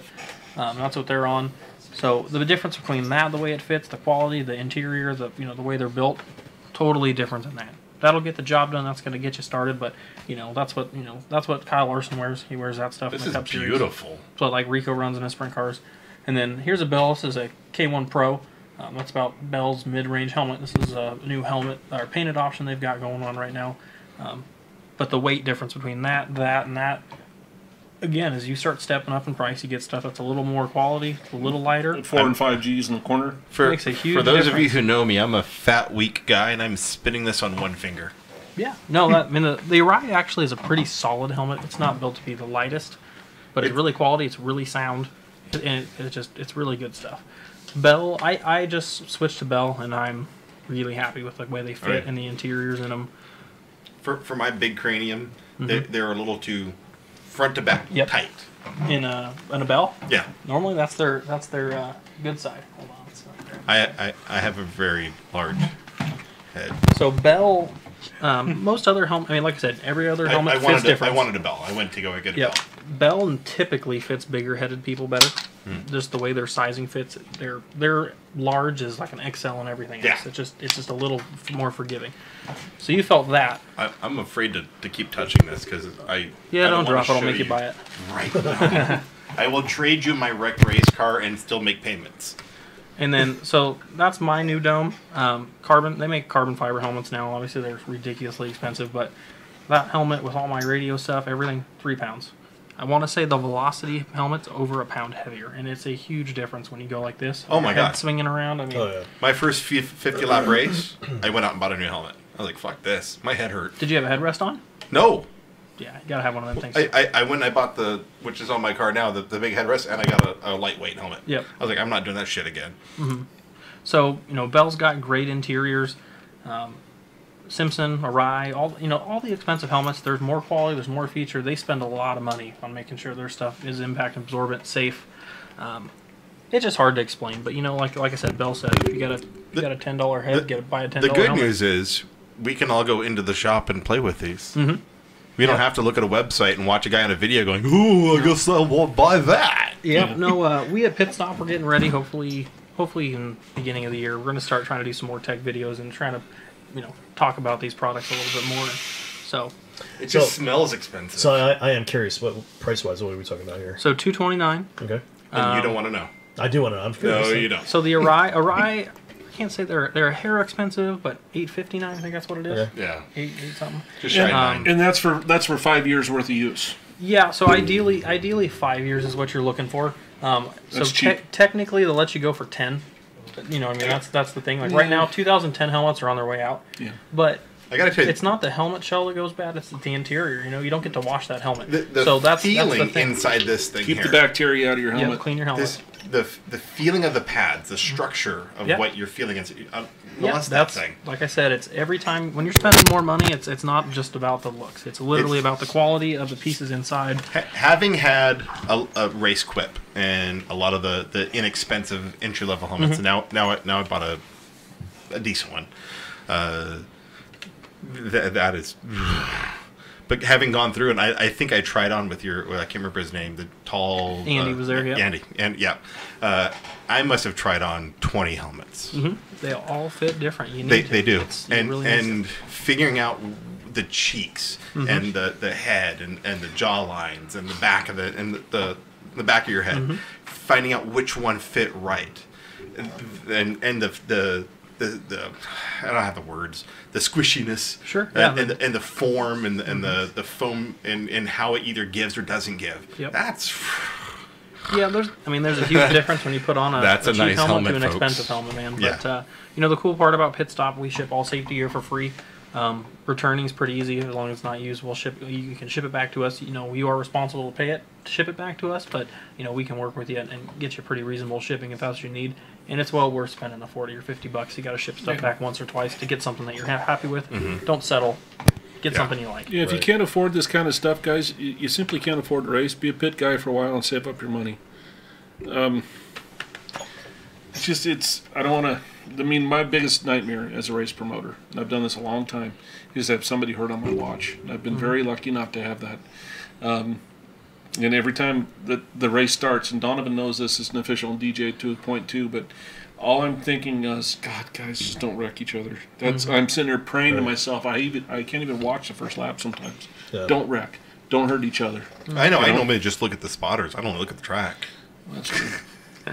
I'm kidding, but yeah. The last thing we want, let's see. I got a question here for head support on seats. Is that you guys or is that seat manufacturers? I mean, we carry it. I don't have a whole bunch of stuff right now. It's tough to have seats, at our location because our parts warehouse where all that stuff is in Michigan. So shipping them back and forth is kind of a pain. But okay. Any words that you have for that kind of? You should always have at least a headrest if you're not running a full containment seat. But man, these days, especially kids, just get a full containment seat. Man, they're pretty fluent. Used ones are out there.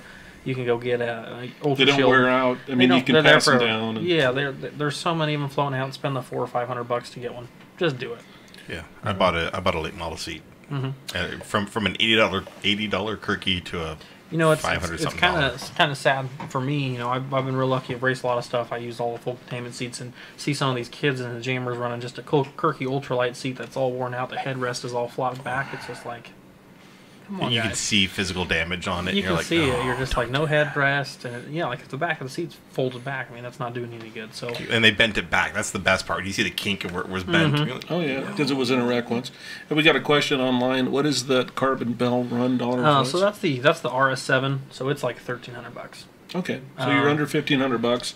It's really reasonable. You start getting some of the like the Simpson, probably equivalent to that. It's the what's it called? The Voodoo. It's like $1,500 or $1,600 retail or $1,700 retail.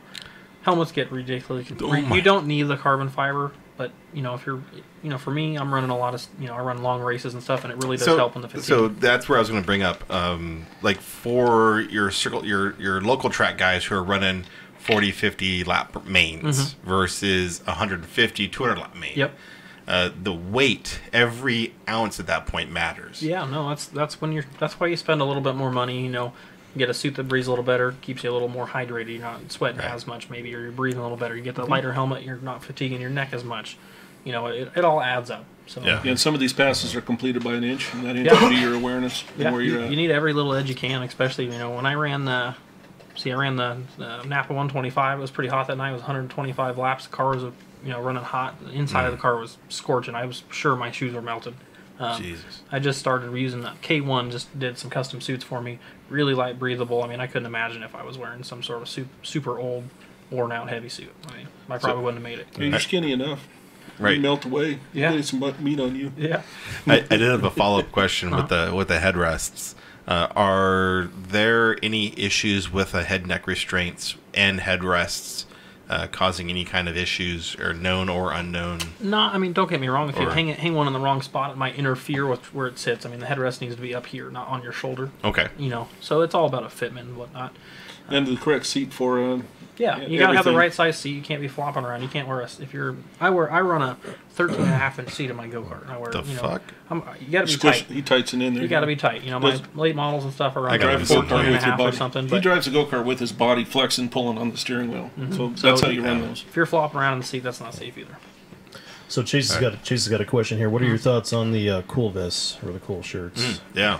I personally made fun of one of my teammates when I ran with Wes Miller a couple years ago at Creven Racing. Called it an old man suit. But after running the late model, it probably makes a big difference. Yeah. So now you're not thinking it's an old man suit. No, I mean, hey, it's in long races, man. If you're trying to keep your body cool and keep it in top performing action, yeah. There's They're a question probably pretty online nice. here we got from Mr. Newcomer. Did they have something to keep me from burning my leg on the trans tunnel above the headers? Yeah. Of course. That Oh yeah, dynamite they make tons of products. Most of these race cars, a lot of people don't. Pyromat. You've got to have some sort of heat map on the inside, outside of the car. There's a lot of things you can do there. Wrap the headers. John Newhouse, after I ran that Napa 125, my foot was melted. He's like, dude, you got to get these things. Like all the Cup guys that run a boot on the bottom of their shoes, Right. a heat shield, stuff like that. You can also wear, wearing a suit and fire retardant underwear underneath. It gives you a little bit thicker, more layer, help dissipate some heat and stuff like that. But if you're like the street stocks and all that, so they get hot. Those cars, old stock floor pan cars, get hot. You got to have the whole underside of the tunnel. Those things wrapped with some heat stuff. They make big mats and you cut them out and place them on and stick them to the bottom of the car. Nice. But Sure. put some heat shields in there. That's huge. Absolutely.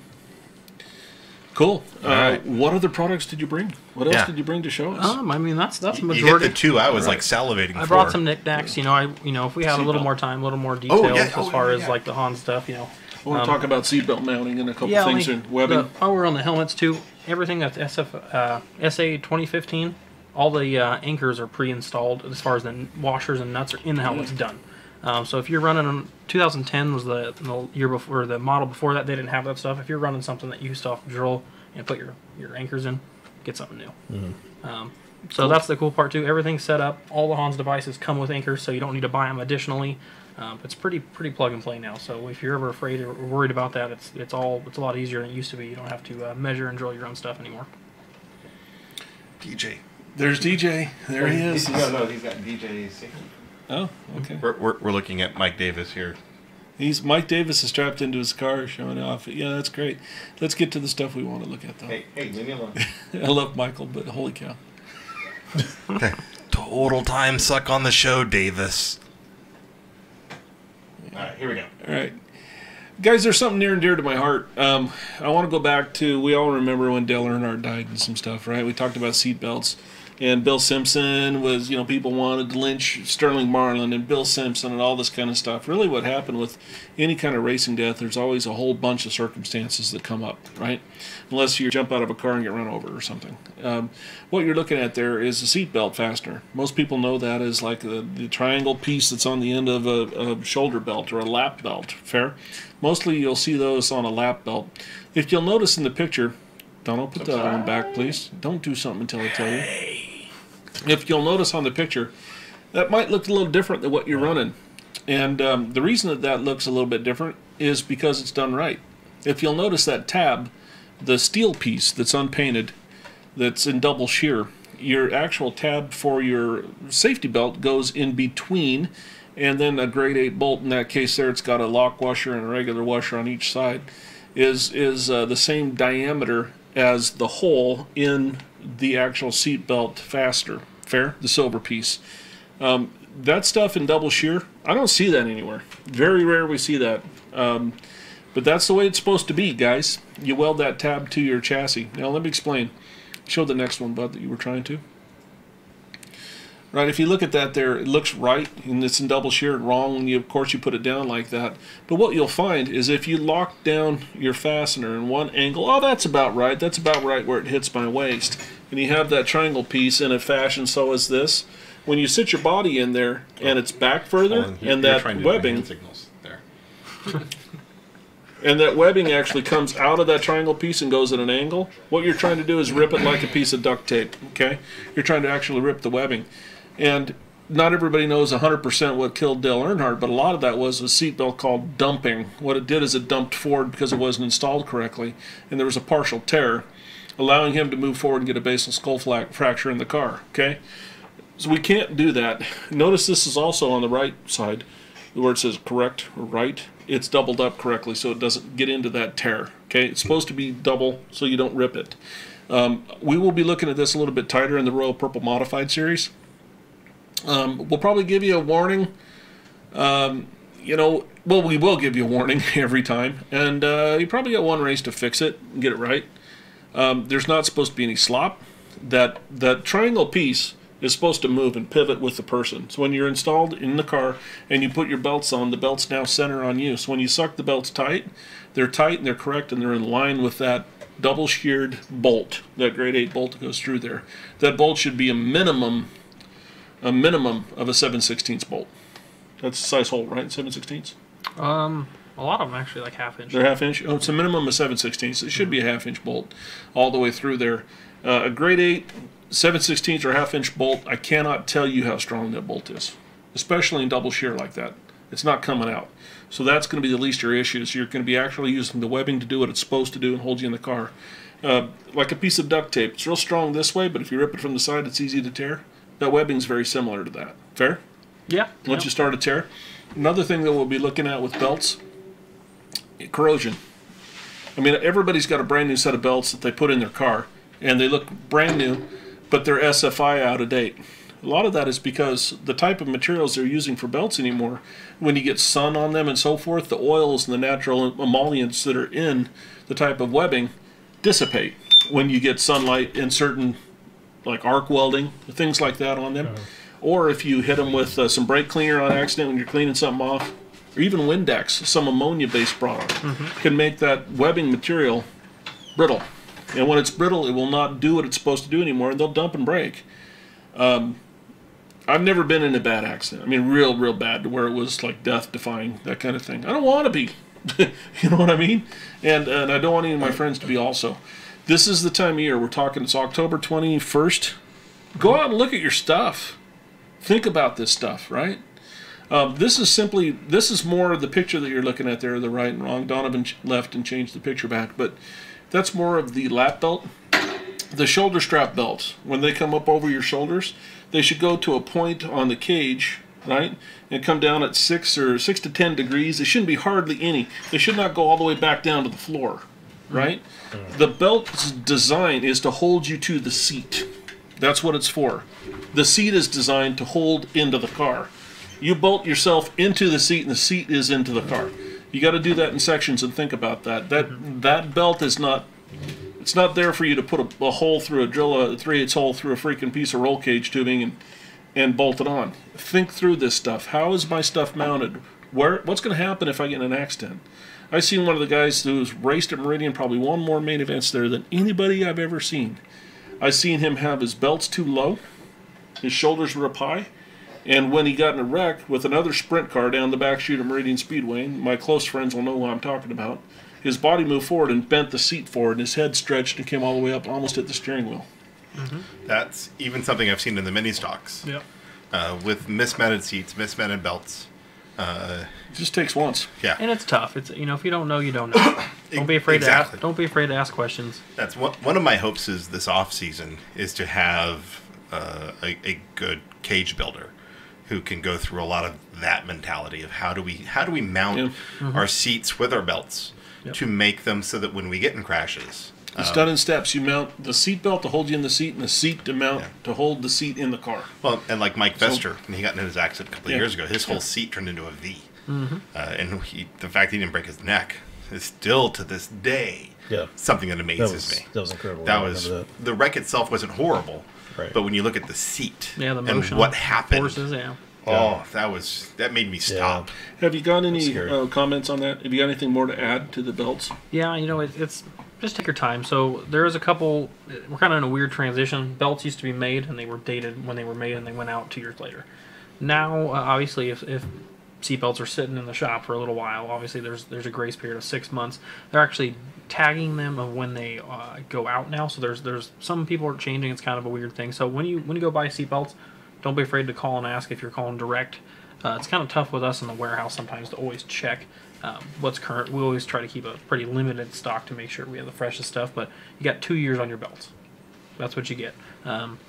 So every 2 years you're rotating belts, and that's it. So on the belt side, I know there's different styles of 2-inch, 2 to 3 inch, 3 inch. What all do you guys have, and what are your recommendations? What are your calls on that on your side? So it's all dependent on what you're running. Most of these devices, they have a 2-inch wide, thing that sits on your shoulder. So, you'll see belts called Hans belts. Right. So that's why you see the 2-inch belts to 3. So ideally, it's nice to have those so it sits in those little slots and keeps them, secure. You can run the 3-inch stuff with them. It's not ideal. If your seatbelts are mounted properly, you don't have an issue. But if you run a 3-inch belt with your seatbelts not mounted right, and they open up, sure, technically you can slide out of them. So there's a lot of different stuff. We sell a ton of Crow belts. Everything we sell on our website, Crow does them custom. It takes a day or two for them to turn them around, so you can get whatever you want. I've ran Impact for a long time. They have their release mechanisms are way nice. Some of the cheap belts, you can't adjust them. You can't get in and out. So I run the aluminum hardware is what they call them.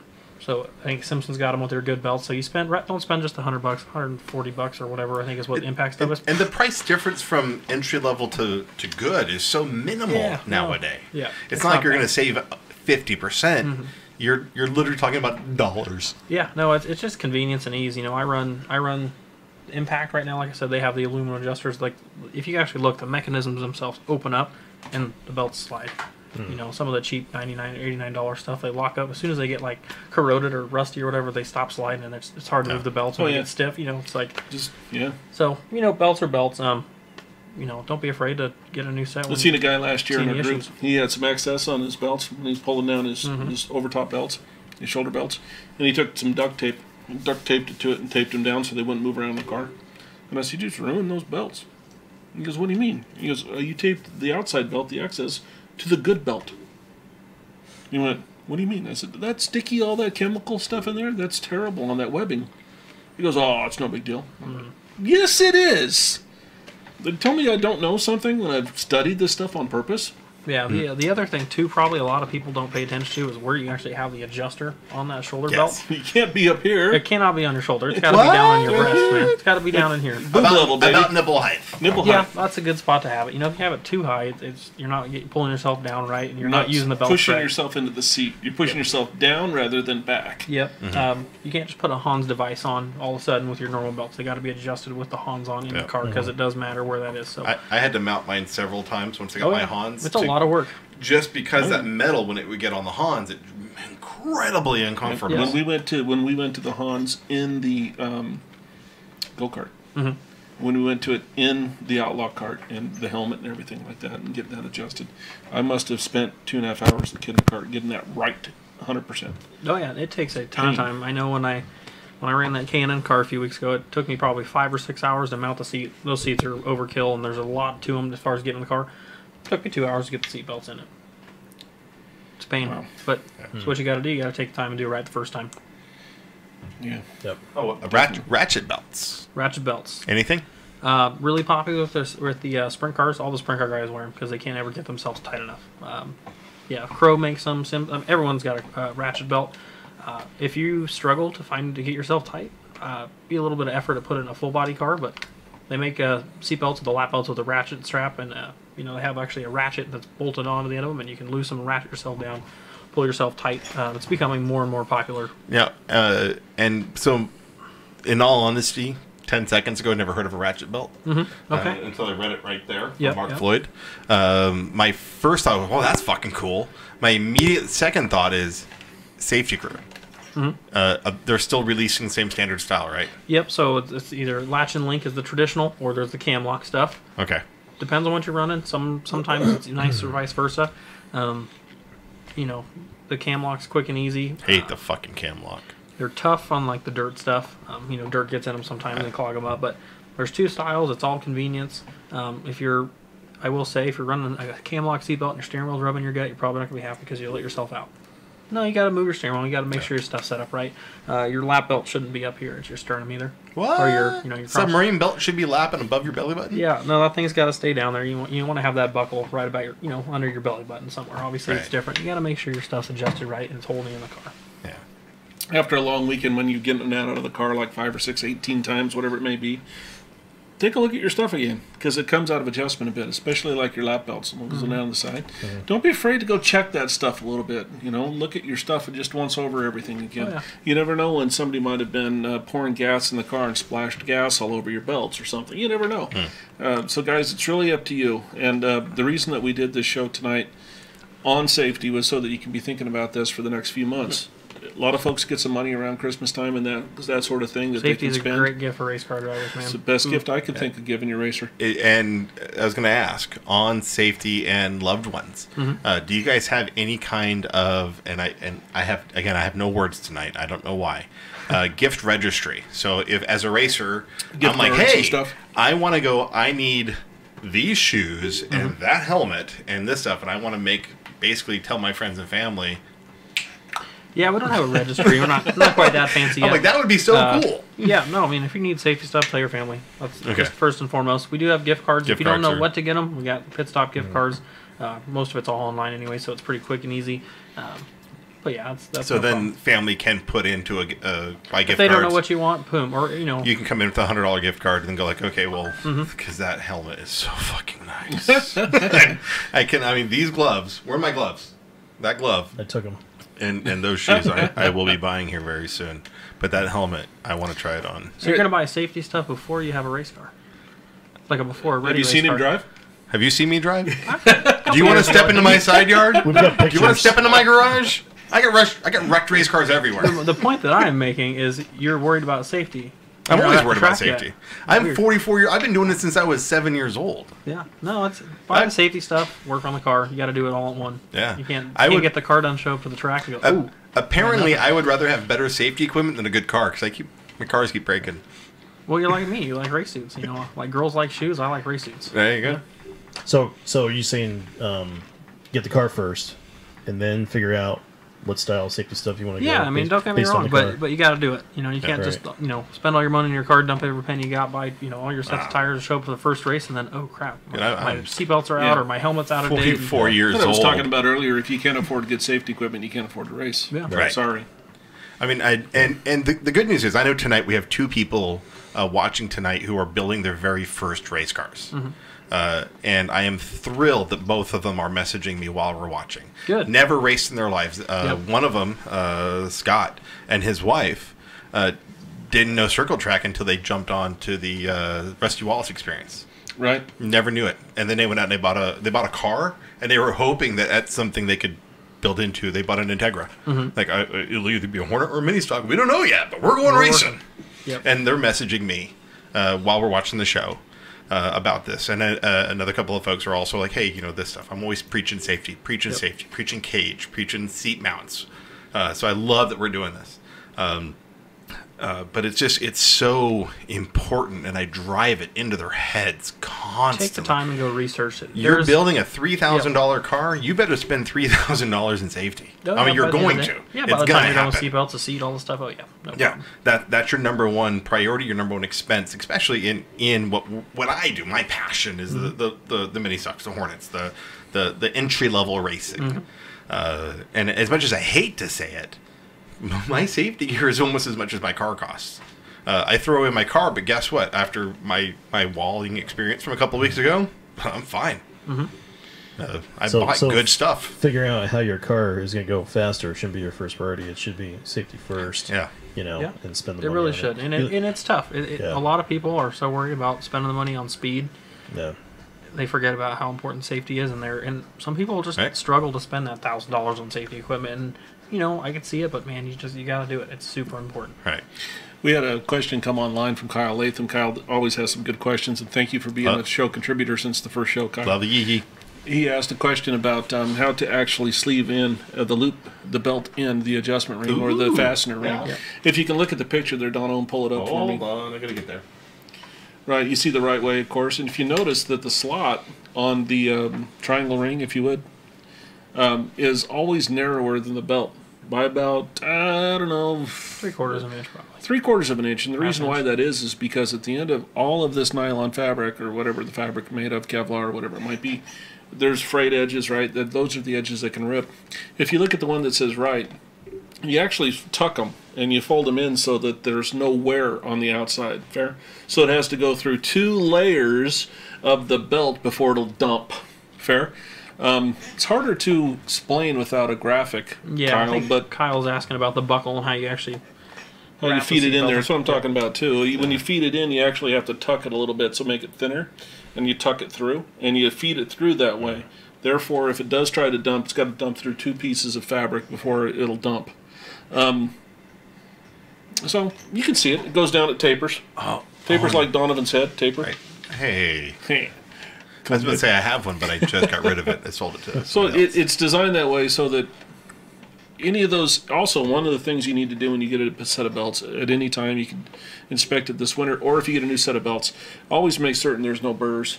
Because these things are stamped by a machine. They're stamped to stamp to stamp to stamp to stamp. And occasionally those dies get dull. And what will happen is you'll get the slot will actually have burrs in it. So look at it. Get your file out. Take a look at it. Invest in yourself, right? And if you see something that's deficient, send it back. I mean, all these manufacturers, I know DJ and Crow and Simpson, they all take good pride in the quality of their stampings on those adjuster rings. But I've seen them also where they've had nasty freaking burrs on them. And it could happen because you dropped it in the shop or banged it on something or whatever. And guys, remember, we've lost drivers because the belts have dumped and ripped because of poor design, of installation, not design of the product.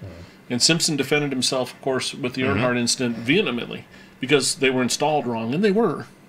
And they proved that. And in the end, it cost Bill Simpson his company. In reality, he started Impact and made it up. But... there's a lot there. So thank you. Great question, Kyle. Yeah, Mark Floyd asked, do you stock fire suppression systems? I don't have any fire suppression systems here. Again, that's more of our main parts warehouse. Right. We work real close with Safecraft Safety, so we can get that stuff pretty simple and pretty easy. Which leads us to Fire extinguishers? Yeah, you want to make a point about that earlier. that is a horrible location to mount your fire extinguisher. Yeah, this is a long show tonight. I want to talk about this, though, guys. So Yeah, thank you for staying with me online.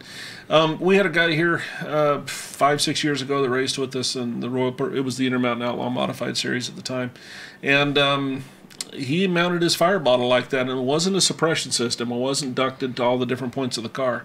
It was a 5-pound can just like that, sitting there with a cheesy little nylon strap on it. He said, that's where I always put them. That's where I want to put them. That's where I'm going to put them. And I said, well, you ain't going to race. Because Until that's we where found I something could different. reach.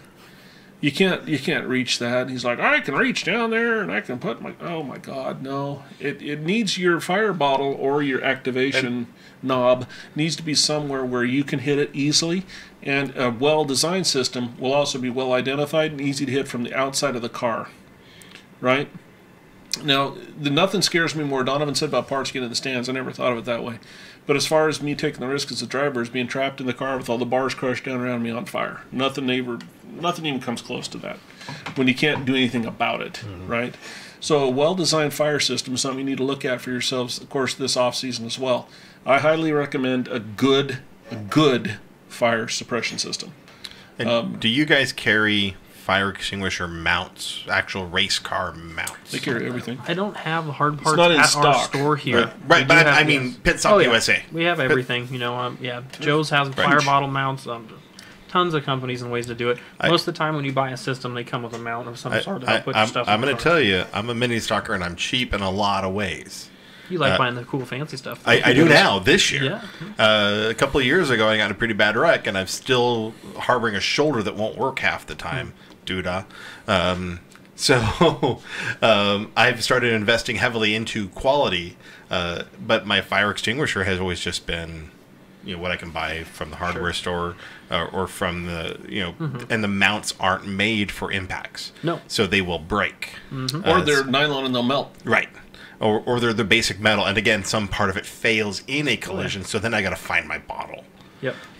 So that's where I'm kind of leading with that, is that a proper mounting system for a 5-pound bottle that you can buy from any hardware store, but the mount itself has got to be something that's going to withstand a collision. It's going to withstand a Yeah, hit. it needs to be hose clamped somehow. Duct tape and zip ties. Not going to do it. What? No. And a well-designed fire system actually is a replaceable bottle that can be refilled. A Right. halon system or something of the type, dry chemical of some kind. To where you pull a pin, it has 7-8 nozzles that blow off the car and fuel cell at the driver, at the motor, whatever it needs to be. And I know those are pricey and they're expensive to plumb. I get that, but it's not something that breaks. You guys will. If I change the rule and let you all run Hoosier gummy tires, you'll all run out and run 10-inch wide slick M35s or something. Yeah, tomorrow we'll all go freaking buy them, Yeah. right now. So, guys, take advantage of the fact that we make you run 970s that last a couple of races. Go and buy yourself a fire suppression system. Because it's not wearing out. If you use the dang thing, good, that put the fire out, but you go fill the bottle up for $30. It's not that big a deal. Invest in you. And if you do wad up the car, well, you take the fire system out and you put it in the new car. Hey, that's the good news. Everything I have into my car, it's the chassis that's damaged. All my other shit's going to go on the other roller that's sitting back. It's actually the inexpensive part. Yeah. Is the Honda Civic chassis. My whole car, everything else. my replacement car cost me $100. Awesome. It's going to take me in the winter to freaking fix it. But I got a whole other car for $100. No, that's good. Rip that thing The apart. wheels put it on my together. outlaw cards were more than that. For corn. Mini stocks. Hey, mini stocks are great, man. That's what I started racing in asphalt. I'm a huge mini stock fan. I've been doing them since '88. They're my favorite. He's Awesome. a mini stock for lifer. Hey, Right. Kyle, text I ain't moving nowhere. that to Donovan so Donovan can put it on the screen. Oh, yeah. If that's what you're wanting to do, send everything to Donovan. Don't He's text the producer. it. Don't text it. Send it to Facebook. Facebook Messenger to Dono. So Pit Stop USA has a nice, affordable fire system for about $500 to $700. Fantastic. Oh, There there's, you go. There's tons of different Cost- options. So we already have people shopping. Tons of options. Booyah. There's so many different ways to skin the cat. You know what I mean? Don't get me wrong. I'd love it for you guys to come shop with us, but you can go straight to manufacturers and get all kinds of other stuff. Everyone's got a little bit different. Don't be afraid to research. At the end of the day, it's your spend the time, find out what you need. Yeah, this is, and I hate to start wrapping this up, but yeah, we are like way over. Yeah. But Brenda asked a question real quick. Why a 5-pound bottle in a car, not a 1 pound? Different classes have different rules for what's required. I require a 5-pound bottle at the trailer and a 1 pound bottle or 2 pound bottle in the car. Yeah, I have to make 2.5 2 pound pound. bottle and 2.5 pound in the car.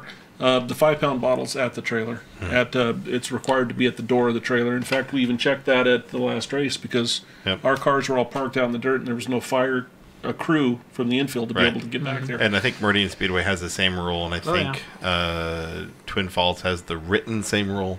Most racetracks have it in some way, in some form. Yeah. Because when you're fueling up cars and whatnot, fires happen pretty common.